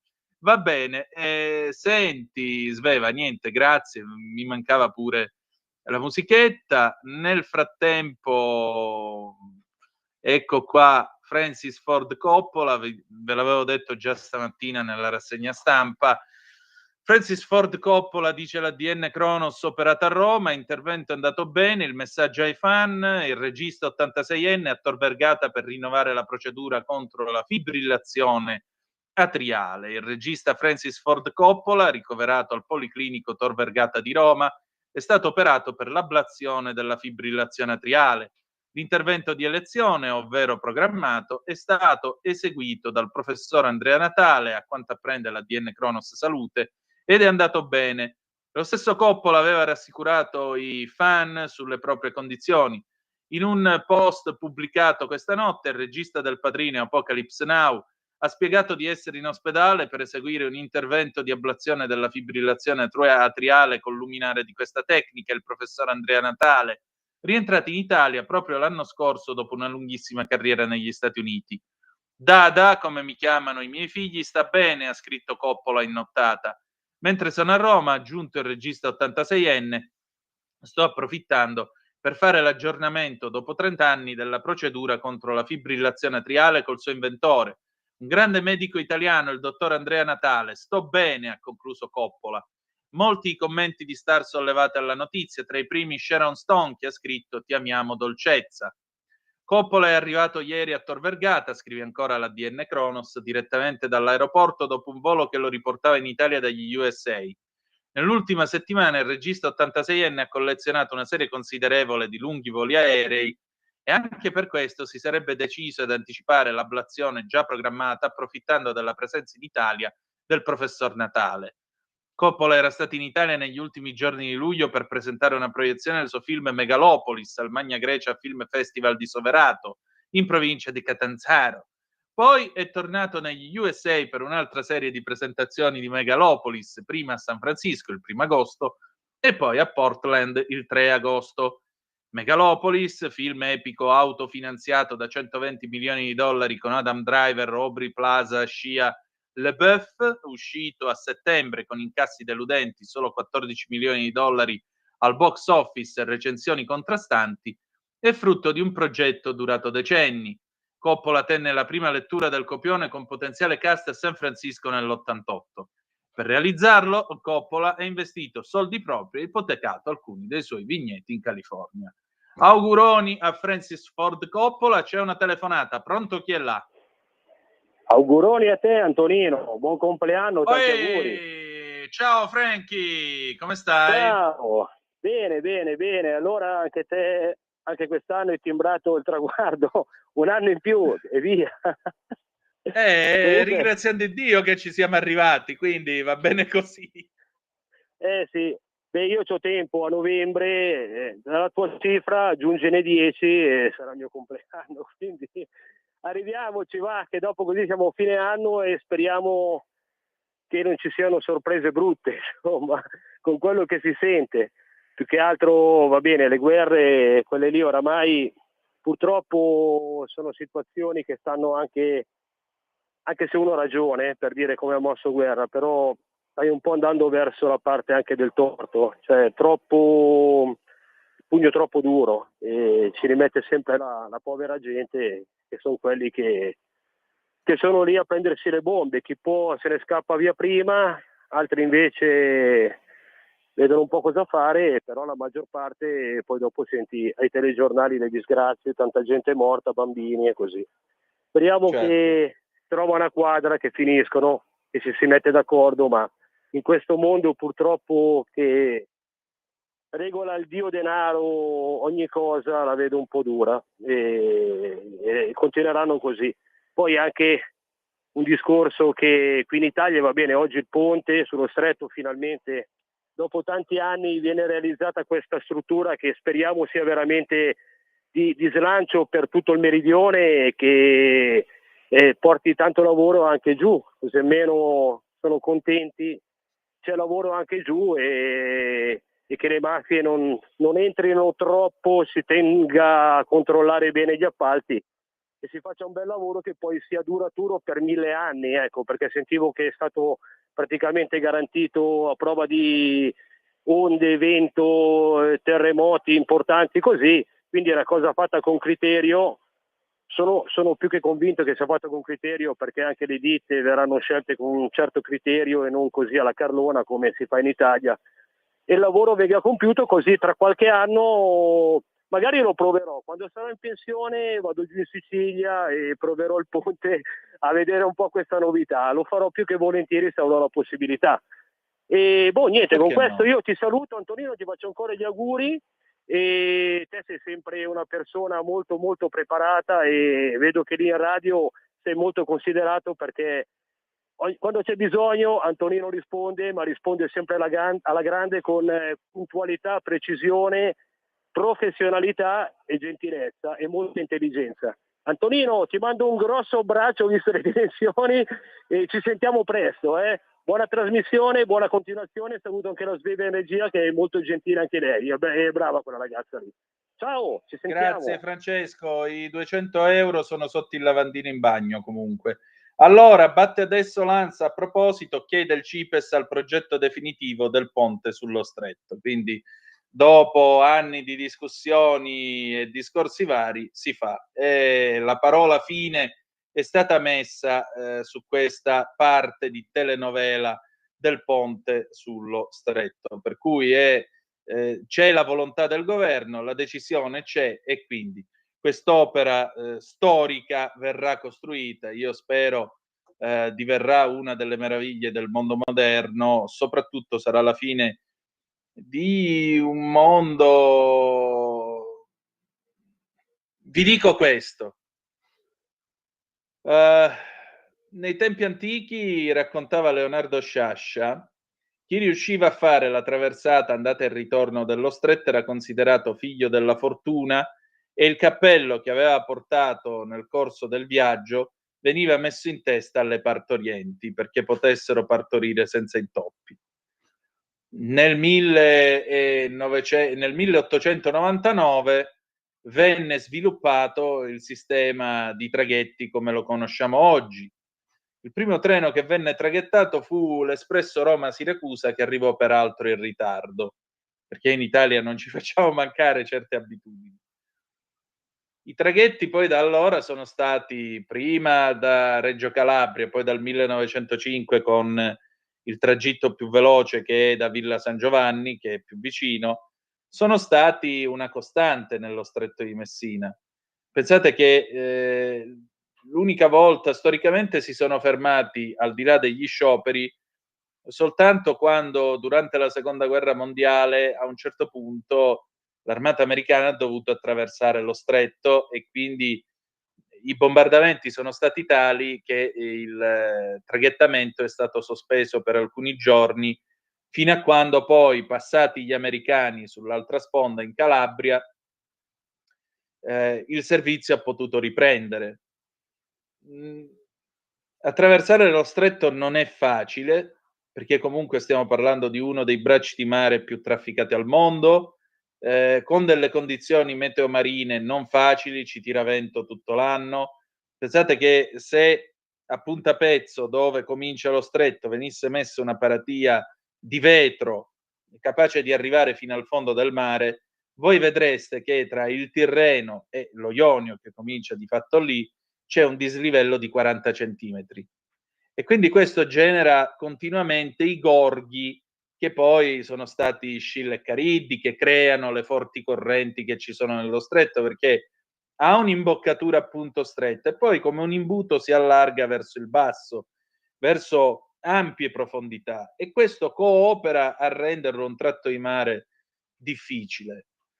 Il ponte ci vuole, andrà a decoro dell'ingegneria italiana, delle sue maestranze, delle sue capacità tecnologiche, perché significherà anche vendere prodotti come questo nel mondo, andrà a decoro delle aziende italiane che lo costruiranno, oltre che sarà un grande fiore all'occhiello per questo paese, perché mostreremo ancora una volta al mondo che cosa siamo in grado di fare.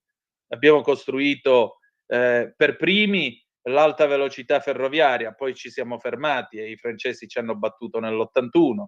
Abbiamo costruito un'autostrada come l'Autostrada del Sole in appena 8 anni e sono venuti dall'America a vedere come che funzionavano le autostrade italiane. Abbiamo detenuto primati tecnologici dal Moplen all'energia atomica, al telefono, alla radio e così via, che sono lì a migliorare la vita di tutti, la vita di tutta l'umanità.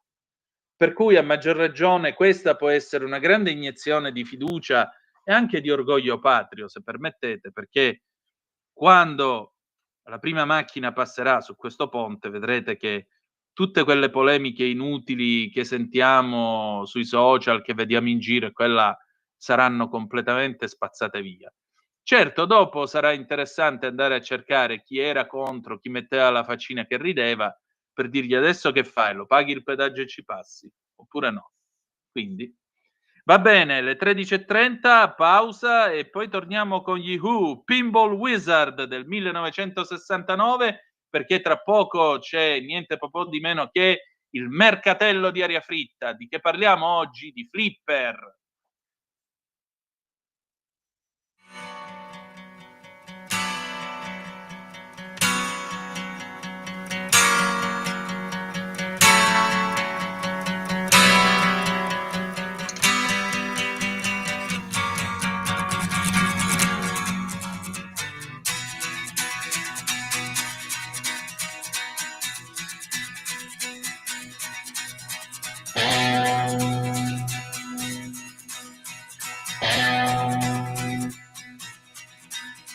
Ever since I was a young boy, I played the silver ball.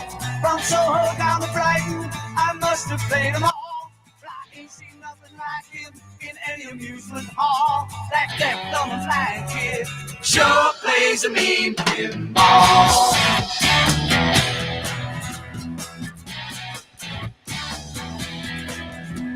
He stands like a statue, becomes part of the machine, feeling all the bumpers, always plays clean, plays by intuition, the digit counters fall. That deaf, dumb, and blind kid sure plays a mean pinball.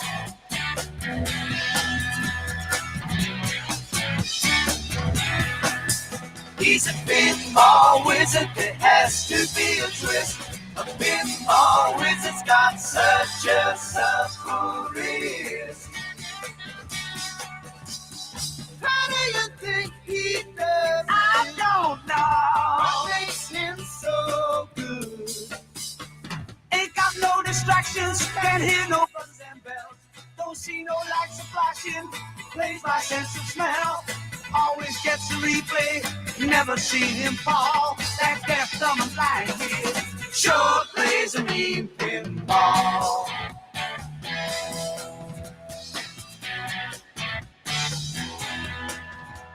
I thought I was somebody table king, and I just handed my pinball crown to him.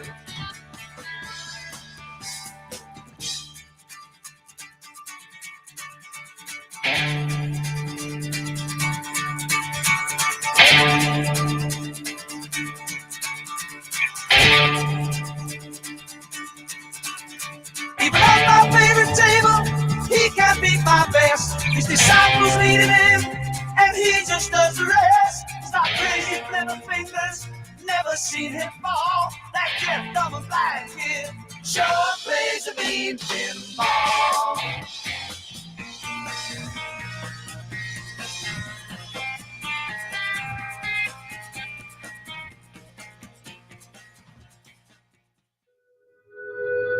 Radio Libertà. In un mondo in cui i mezzi di informazione vanno verso una sola voce, una radio che di voci vuole averne tante.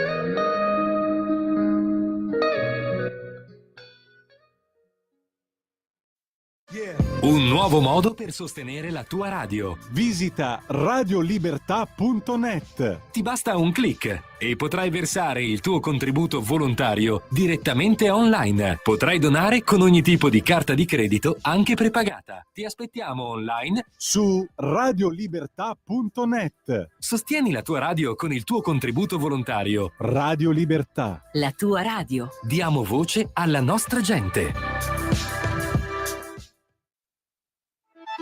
Stai ascoltando Radio Libertà, la tua voce libera, senza filtri né censure, la tua radio.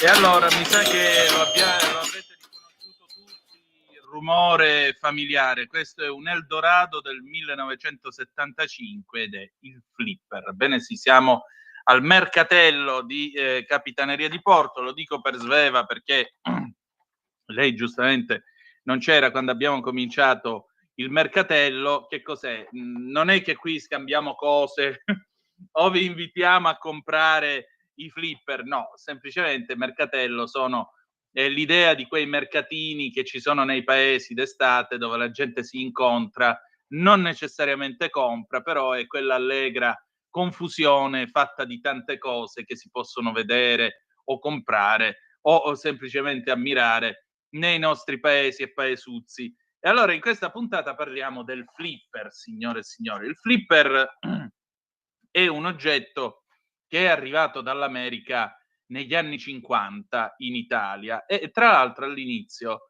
si presentava come un prodotto che doveva essere un oggetto per il gioco d'azzardo. Bisognò a tutti i costi togliere la possibilità di ricevere dei premi per quanto riguarda la questione dei flipper. E allora, una volta che vennero depurati dai premi, si poterono consegnare come gioco meccanico che funzionava con 50 lire in origine per poter fare le partite. Ora, molti di voi molto probabilmente si ricorderanno la famosa scena iniziale di Troppo Forte di Carlo Verdone, quando Carlo Verdone salta sul flipper nei panni di Oscar Portinari e comincia a giocare in una maniera indiavolata con questa macchina. Naturalmente è un'esagerazione, però c'era gente che almeno fino agli anni '80, quando si metteva davanti a quella macchinetta, riusciva a far fare tutta una serie di evoluzioni, rischiando anche il tilt. Qualcuno di voi se lo ricorda, il tilt del flipper, quando la macchina finiva per bloccarsi, non funzionava più, e allora non funzionando più a quel punto tu perdevi perché bisognava anche sbloccarla. Il flipper diventa una vera mania in Italia nel 1958. Io ho qui la Stampa di Torino che ne scrive niente di meno già nel gennaio di quell'anno, il 15 gennaio del 58. La Stampa di Torino ci racconta il flipper magico giocattolo per l'era dei missili e dei robot. Dilaga anche in Italia la mania dei biliardini meccanici. Padri severi, autorevoli uomini d'affari contendono il posto ai ragazzi davanti a quelle scatole policrome. Sono felici di ammucchiare senza abilità e senza guadagno milioni di punti. Forse si illudono di essere al comando di qualche prodigiosa nave spaziale. Certo trovano una facile evasione da questa nostra vita sempre più tesa e solitaria. È il divertimento di una generazione che sta dimenticando l'amicizia. Scrive Nicola Adelfi Che cosa siano, fatevelo spiegare da un ragazzino qualsiasi. Non importa se di città o di campagna, talmente questi biliardini elettronici hanno assalito il nostro paese da un capo all'altro, invaso ogni contrada. Inserendo in una fessura una moneta da 50 lire, queste scatole di ispirazione americana sussultano di luci e trilli, mentre una biglia d'acciaio cromato rimbalza di qua e di là. L'abilità del giocatore sta nel manovrare due leve in modo da ritardare il momento in cui la pallina cade in una buca. È un gioco basato sull'ottimismo. I punti vi piovono addosso a centinaia di migliaia e per quanto poco sia il vostro merito, l'addizionatrice elettronica registra, in mezzo ad alti suoni e bagliori policromi, i milioni di punti che la pallina sta accumulando per conto vostro. E poi, come per suggerirvi che nella vita non bisogna mai abbandonarsi alla disperazione, ecco che, proprio nel momento in cui la pallina sta per morire precipitando in qualche tranello, un provvidenziale e insospettato impulso la prende e la rilancia nella sua stravagante corsa sul piano inclinato e vi piovono addosso altre centinaia di migliaia di punti. È un gioco che sembrerebbe inventato per bambini e per ragazzi, però dopo la mezzanotte, quando i più giovani erano a letto e gli adulti si erano sparsi nell'attiguo nightclub oppure stavano raccolti intorno ai tavoli con le carte da canasta, allora, come un'ombra furtiva, l'accipigliato commendatore scivolava nella sala dei flipper. È costui un uomo importante nell'economia nazionale. Ha in mano molte imprese, il suo nome figura frequentemente nei consigli d'amministrazione. È ricco a miliardi, ha l'aspetto florido, la risata squillante e mi dicono sia anche un prodigio d'attività. Alle 8 del mattino è già al lavoro, a sera tardi continua a ricevere persone o dettare rapporti. Ieri notte è rimasta a giocare al flipper fino alle 2, mi diceva Pino, il barman. Oppure alle 3 era ancora là dentro con le palline. Dopo 3 o 4 giorni di riposo il commendatore appariva già d'umore melanconico, facile all'irritazione e annoiato. Erano stati i medici e i familiari a spingerlo a quella vacanza, ma lui non sapeva che farsene. E la gioia degli altri clienti dell'albergo, le citate esuberanze degli sciatori, aumentavano semmai la sua ipocondria.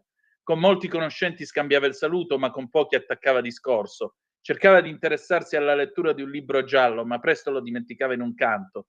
Infine, la tensione che s'era portato dietro alla città dai suoi uffici non accennava a placarsi. E allora il commendatore usciva da quella sua situazione infelice solo dopo il telegiornale della notte, quando gli ultimi clienti s'alzavano dalle poltrone schierate davanti all'apparecchio TV. Come un bambino che stia per cogliere un premio lungamente atteso, tornava ad animarsi, gli occhi gli luccicavano, trovava anche qualche frase spiritosa. Poi, quando finalmente s'avviava verso la sala dei flipper, allegramente faceva tintinare in una tasca le monete da 50 lire. Giocava 2 o 3 ore di fila e a suo dire il passatempo gli dava una calma paragonabile a quella che in città riusciva a procurarsi ingoiando 2 compresse di tranquillante. Ora, uno dice incredibile. Beh, incredibile anche la porcata che viene dopo, perché vedete, venerdì 31 di gennaio del 58, sempre La Stampa, nella cronaca di Torino, racconta una cosa incredibile. Sentite qua. Un appello al questore. Dopo il gioco dei flipper dilaga la piaga della mendicità. Una disposizione della questura di Torino vieta ai minori di 18 anni il gioco del flipper. L'obbligo di farla rispettare tocca ai proprietari degli esercizi pubblici, ma finora pochi se ne curavano. La chiusura temporanea di 3 bar e il ritiro del permesso per il gioco del biliardino deciso per altri 5 locali avrà senza dubbio richiamato al dovere gli esercenti. Le misure decise dal questore nel pieno ambito della legge riscuotono l'approvazione dell'opinione pubblica. Lo dimostrano le numerose lettere che padri e madri di famiglia ci hanno inviato, scrive La Stampa. Un settore che, secondo molti lettori, merita maggiore attenzione da parte della polizia è quello dei mendicanti. L'accattonaggio è proibito dalla legge, chi l'esercita commette un reato. Eppure l'accattonaggio è, per molti, non l'unico mezzo per sfamarsi, bensì il sistema più facile, anche se umiliante, di sfruttare il buon cuore del prossimo. Non tutti i mendicanti sono sventurati, senza casa e senza denaro. Talvolta capita di scoprire che qualcuno di questi sciagurati è padrone di 2 stanze che affitta ad altri e ha il suo gruzzolo in banca. Per costoro stendere la mano è un mestiere che rende più di un onesto ma faticoso lavoro. C'è chi cerca di intenerire i passanti inventando 4-5 figli affamati o esibendo ricette mediche false. Altri non esitano a esporre i bambini al freddo per intere giornate, sperando che i piccoli commuovano più dell'invalido o del pezzente. E non sempre i bambini sono figli di chi li costringe a stendere la mano per le strade. E tutto questo per che cosa? Per poter andare a giocare il flipper. Allora, a questo punto, il questore di Torino interviene. Il 1° febbraio del 58, scrive sempre La Stampa, la questura comunica la sua decisa opera contro i bar che contravvengono alle disposizioni sul gioco del flipper. Ad altri 2 esercizi pubblici è stato sospeso per 5 giorni il permesso di far funzionare il biliardino perché ne consentivano l'uso a giovani inferiori ai 18 anni. E poi continua, la polizia ha intrapreso anche un'azione per eliminare nei limiti del possibile la piaga dell'accattonaggio. I bambini che fino a poco tempo fa si aggiravano per le strade del centro chiedendo spesso in forma molesta e petulante l'obolo ai passanti erano quasi tutti figli di zingari accampati ai margini della città. Il divieto a tutte le carovane di zingari di sostare entro la cinta di Torino farà scomparire questi sventurati ragazzi, vittime di genitori incoscienti. Nei riguardi dei mendicanti di professione saranno invece adottate le misure previste dalla legge, che ora purtroppo sono piuttosto blande, specie dopo l'entrata in vigore delle norme di giugno del 1955. Passa l'estate ed ecco che improvvisamente lo Stato si ricorda del problema dei flipper. E allora che cosa succede in quell'estate del 1958? Il 29 di agosto, nella cronaca di Torino, Stampa Sera, vietati i flipper anche a Torino? La notizia riportata dai giornali di stamane che il questore di Padova ha disposto per il 31 dicembre prossimo il ritiro di tutte le licenze per la gestione dei flipper nei locali pubblici ha suscitato vivo interesse anche in città. Il provvedimento è stato preso in seguito alle numerose proteste di padri di famiglia, i quali affermavano che il flipper distoglie i giovani dallo studio ed attività più proficue, abituandoli allo sperpero del denaro. Non è escluso che un'analoga ordinanza venga emanata pure a Torino. Il questore, dottor Ortone, è attualmente in ferie, ma il problema esiste ed è stato più volte esaminato. Lo scorso anno erano state stabilite norme restrittive per i giovani. Il gioco del flipper era stato tassativamente proibito ai minori di 16 anni. I ragazzi tra i 16 e i 18 potevano invece accedervi solo in ore determinate, cioè il pomeriggio tra le 16 e le 20. Più volte si era discussa l'opportunità di vietare del tutto il provvedimento, ma si è constatato che a poco la mania del flipper si andava estinguendo da sé. A Torino i biliardini americani sono in tutto 1 migliaio, ma da molto tempo non si notano più nei caffè capannelli di gente incantata dallo scintillio delle luci. Per la maggior parte della giornata i flipper restano inutilizzati. E così, alla fine dell'estate del 58, l'ondata dei flipper era passata. Tuttavia i flipper sono rimasti fino agli anni 80 dentro i locali e non mancavano quelli che giocavano a flipper. Tra l'altro in Bar Sport del 1976 Stefano Benni racconta la figura del giocatore di flipper professionista, quello che si porta le dita di ricambio, gli indici di ricambio dentro al borsello, che svita a vita nel momento in cui sta iniziando a preparare una partita davanti a questa macchina meravigliosa. E naturalmente racconta poi il modo in cui questi indemoniati giocavano con questi apparecchi. Naturalmente, se c'è qualcuno tra voi che ha più volte usufruito del flipper, è benvenuto, ci può raccontare la sua esperienza allo 0292947222. Si sono fatte nel frattempo le 13:47 minuti e 39 secondi. Mi auguro che abbiate fatto fare tutto il giro al flipper fino ad azzerarsi, però sapete che c'era la targhetta nel bar dove c'era scritto chiaramente che i punti non davano diritto a nessun premio, men che meno a consumazioni gratis, per cui mi dispiace per voi, non potete avere niente di tutto questo, insomma, non li potevate avere allora, non potete averli nemmeno oggi.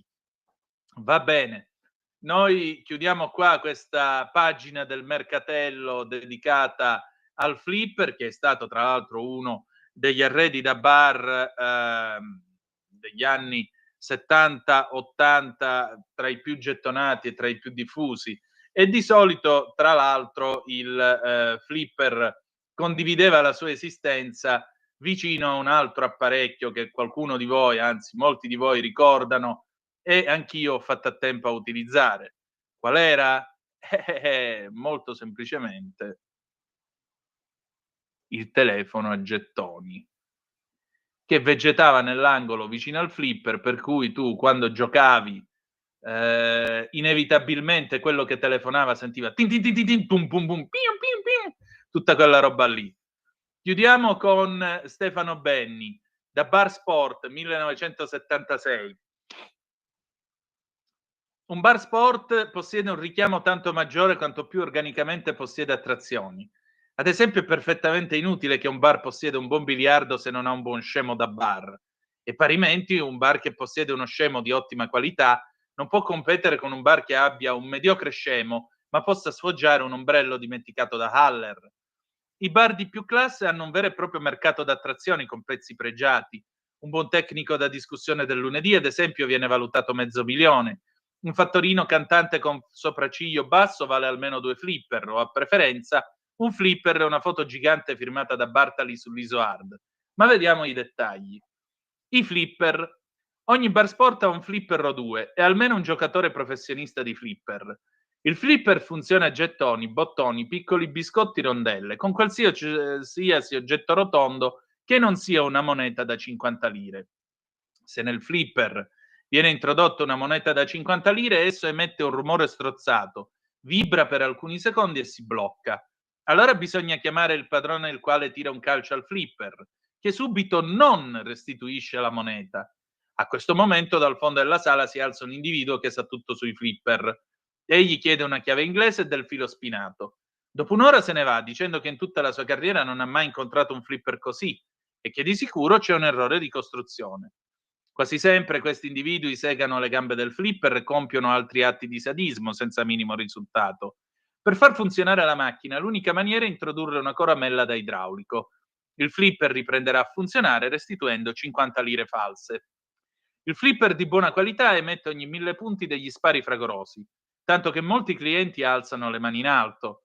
In ogni caso, il rumore di un flipper può agevolmente essere coperto da una discussione a 3 sulla Fiorentina. Il professional flipperman o professionista del flipper ha un'età media di 17 anni e si distingue per un astuccio di cuoio nero che porta sempre sotto braccio.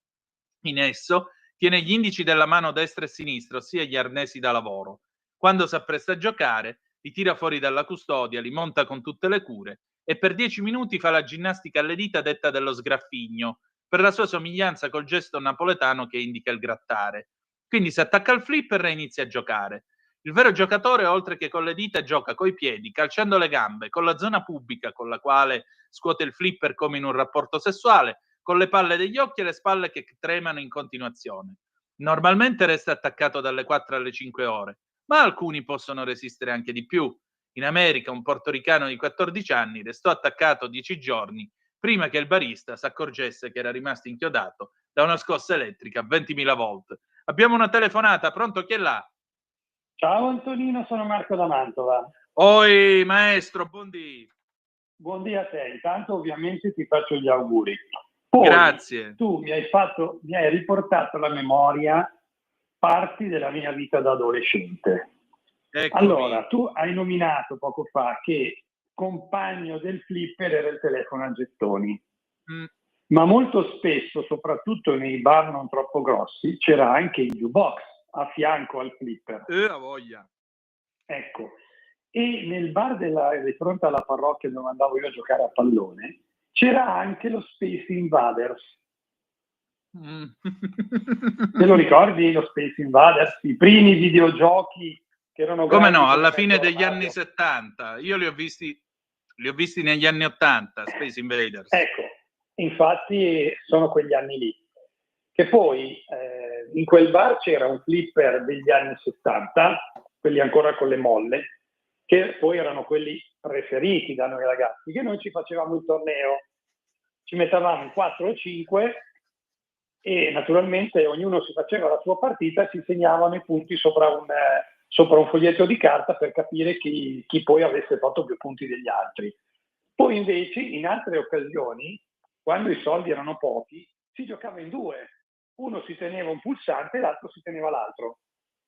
Quando ancora il gettone era da 100 lire, perché nei primi anni 80 poi erano diventate 100, fine anni 70, primi 80 erano diventate le 100 lire, non erano più le 50.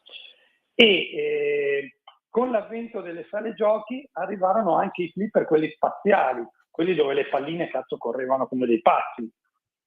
Però io ho sempre preferito gli anni 70 perché erano quelli che riuscivi a pilotare meglio, anche perché poi quelli più evoluti bastava che tu gli dessi un click e gli dessi un colpetto e andavano subito in tilt. Non so se te li ricordi.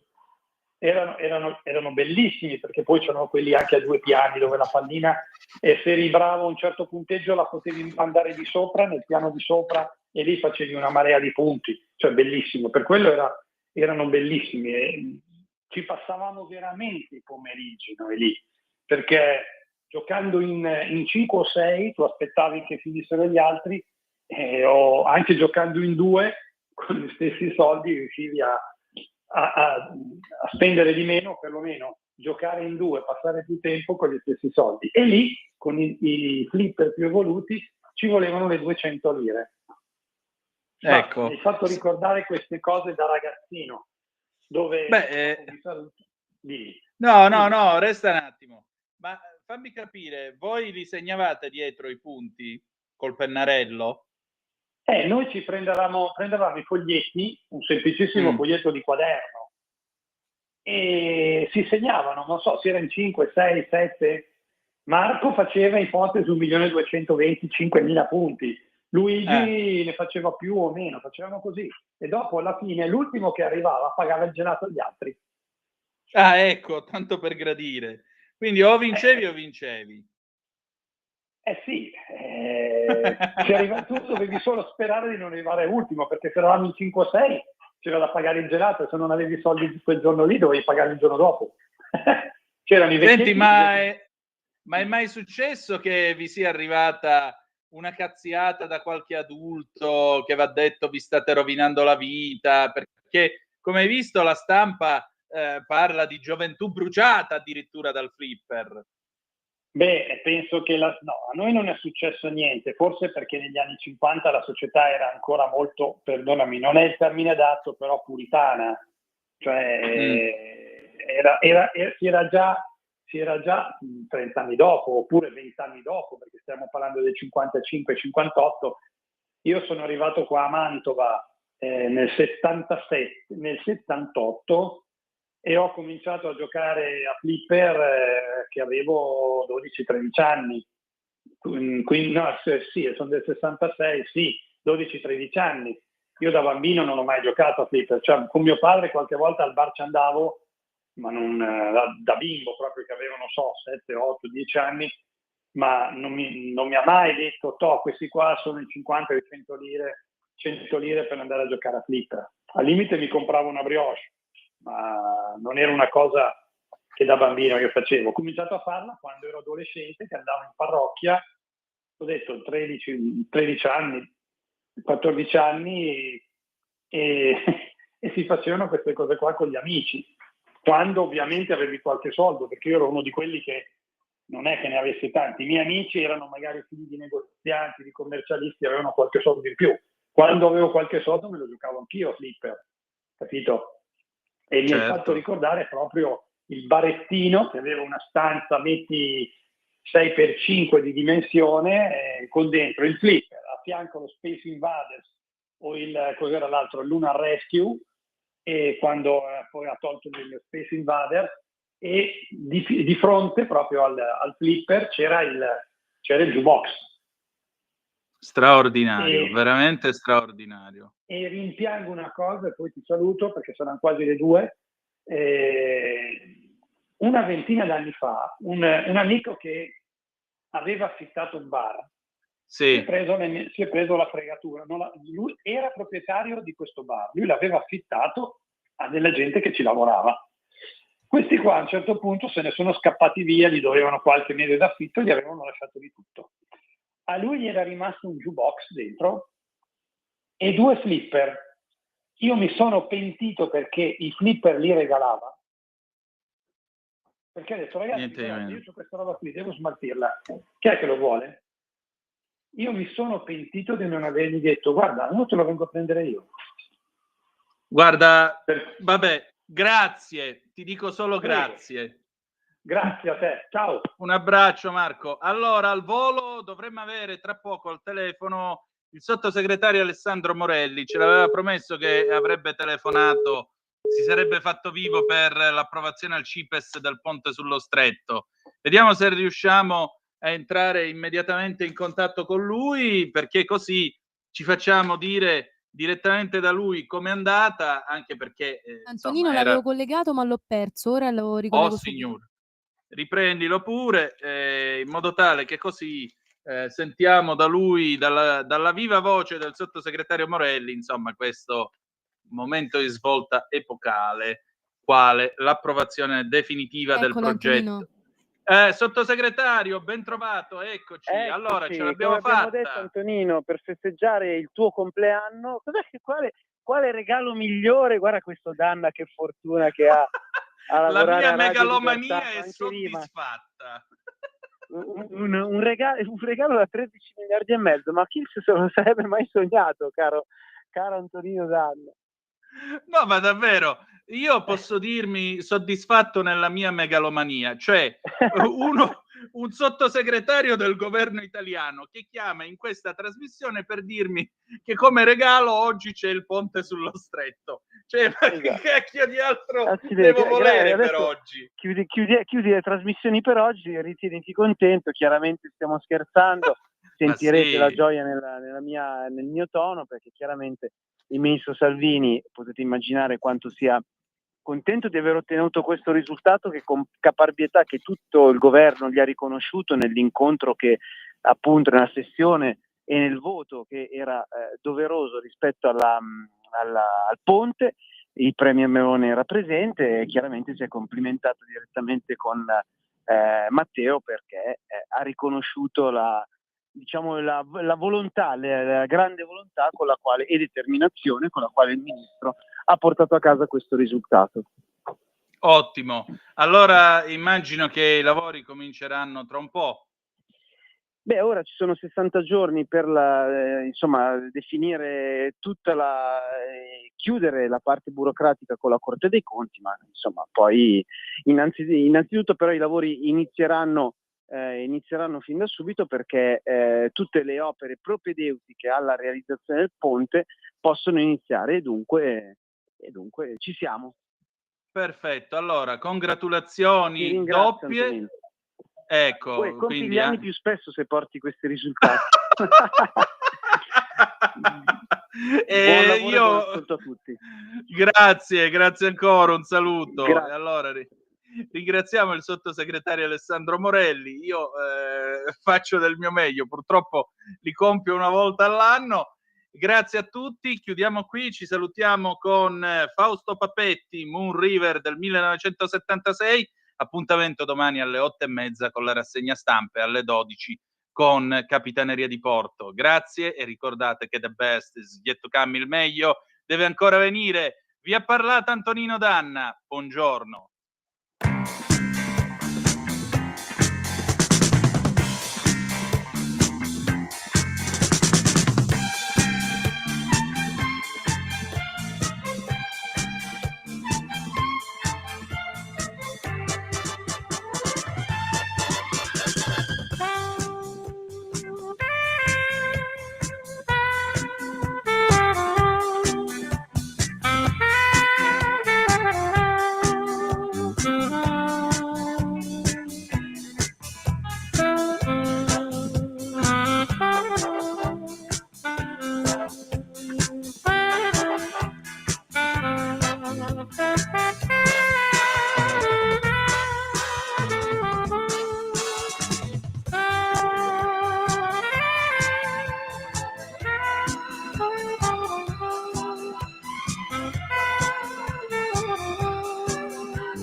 Avete ascoltato Capitaneria di Porto.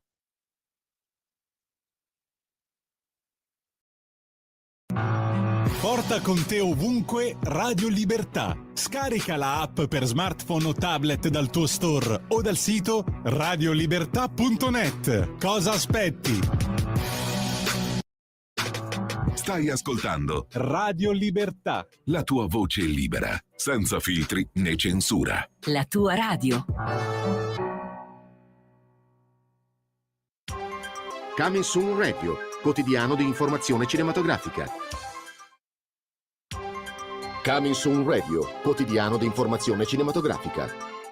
Che spettacolo l'estate al cinema! Dal 13 giugno al 20 settembre, il biglietto del cinema per i film italiani ed europei costa solo 3,50 euro, grazie al contributo straordinario del Ministero della Cultura. Tutti i dettagli su cinemarevolution.it. Sono famosi in tutto il mondo. Diamo il benvenuto ai Fantastici 4. Mr. Fantastic, la donna invisibile, la torcia umana. Ti amo, Johnny! E la cosa. Ehi, che ore sono? Di quella cosa! Non è una frase che dico di solito. È tempo di distruzione! Lo dico solo nel cartone.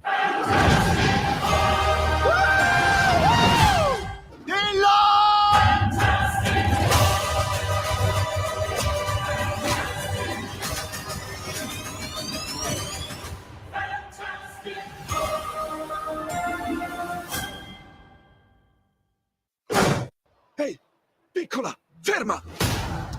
Che vuoi, ragazzina? Farti il culo. Chi sei tu? Frank Drebin, squadra di polizia. La nuova versione. Ecco qua, la prima auto a guida autonoma della squadra di polizia. Vai avanti di 10 metri. Porta con te ovunque Radio Libertà. Scarica la app per smartphone o tablet dal tuo store o dal sito radiolibertà.net. Cosa aspetti?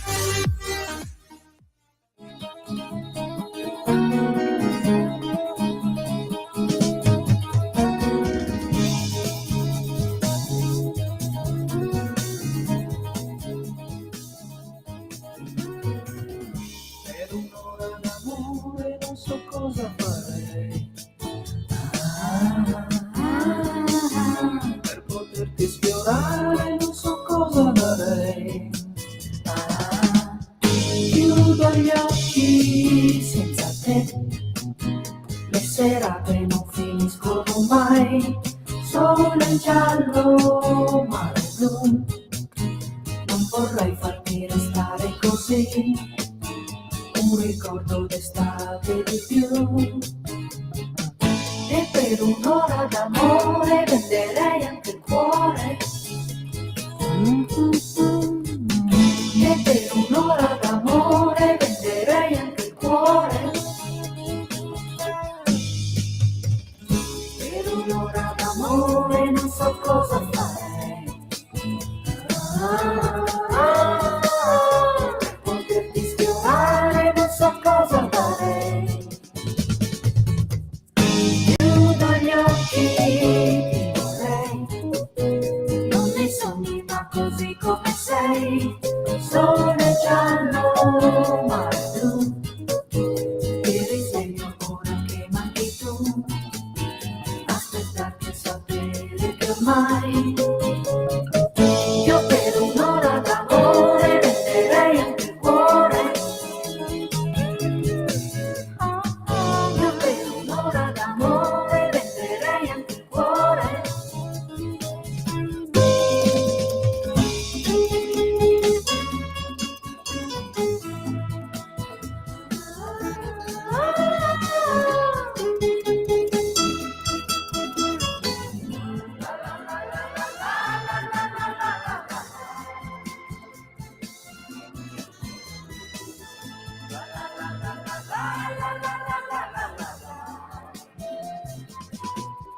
Chiudo gli occhi, penso a te, i ricordi non finiscono mai.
Stanco di perderti i tuoi programmi radiofonici preferiti? Vorresti la tua musica, le tue voci amate sempre con te, ovunque tu vada? Radio Libertà, l'applicazione che trasforma il tuo smartphone e tablet nella tua radio personale.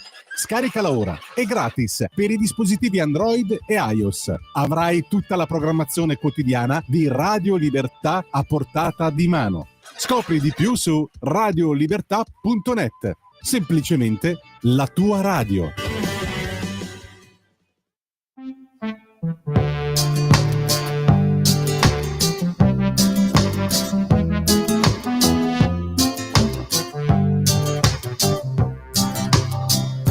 Solo tu,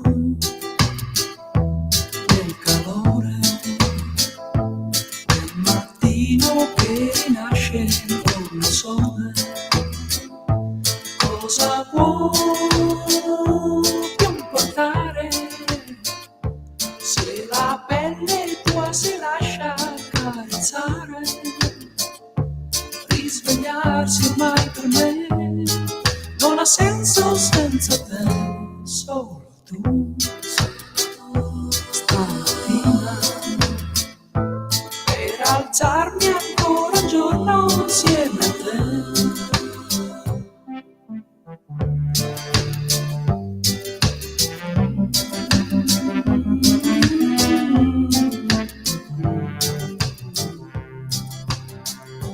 Solo tu, voglio cenare, soli con l'intimità della primavera, pensi così di creare l'atmosfera giusta per chi vuole amare, impazienti come mai, nel silenzio tutto a noi. Solo tu, questa sera, per alzarmi ancora un giorno insieme a te.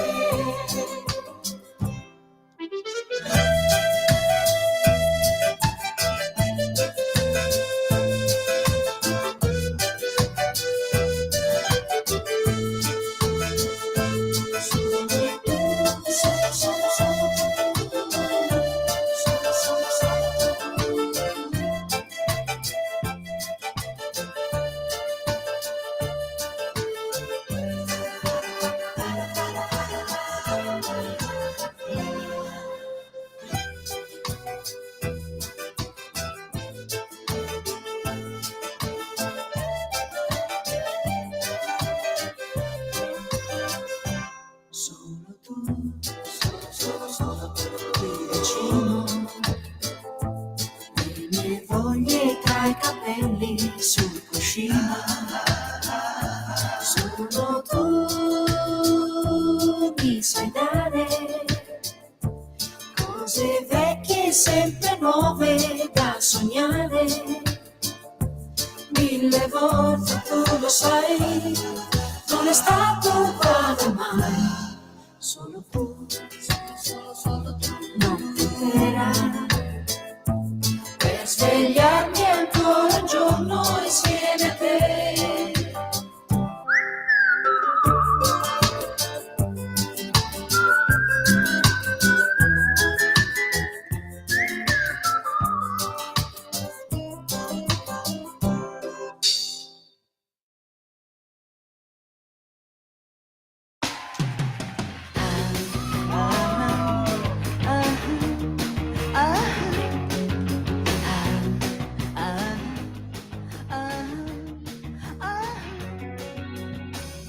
Sembra un angelo caduto dal cielo, come vestita quando entra il sassofono blu, ma si annoia appoggiata a uno specchio, tra fanatici in pelle che la scrutano senza poesie. Sta perdendo, sta perdendo, sta perdendo, sta perdendo. Sta perdendo, sta perdendo, sta perdendo, sta perdendo tempo. Una sera incontrò un ragazzo gentile. Lui quella sera era un lampo e guardarlo era quasi uno show. E tornando, e tornando, e tornando, e tornando. E tornando, e tornando, e tornando, e tornando a casa. Lei ballerà fra le stelle accese. Scoprirà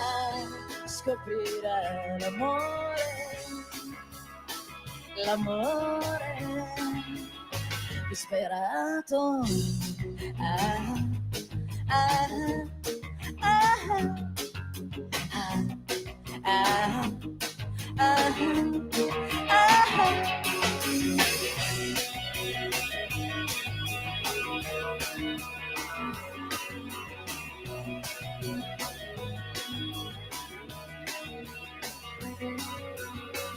Dopo quella volta lei lo perse di vista.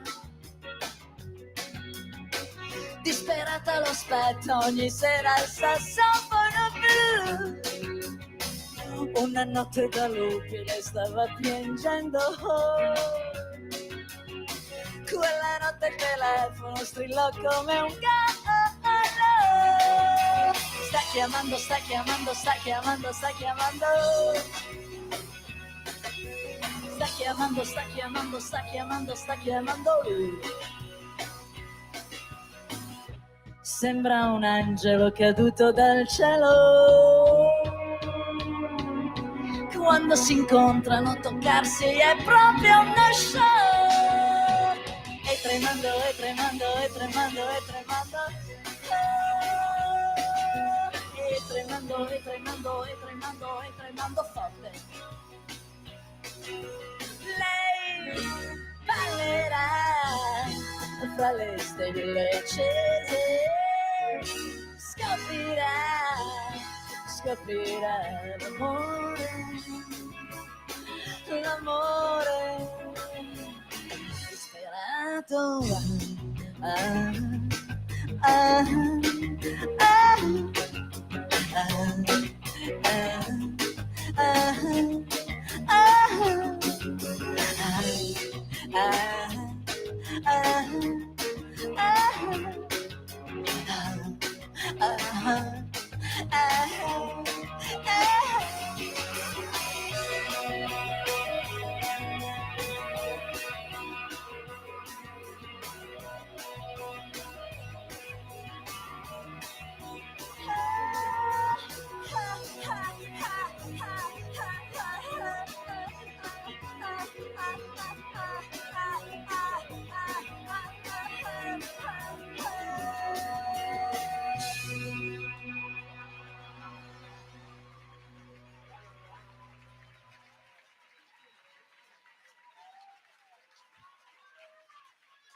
Vedo nero coi miei occhi, vedo nero e non c'è pace per me. Perdo il pelo, shot the monkey, vedo nero e non capisco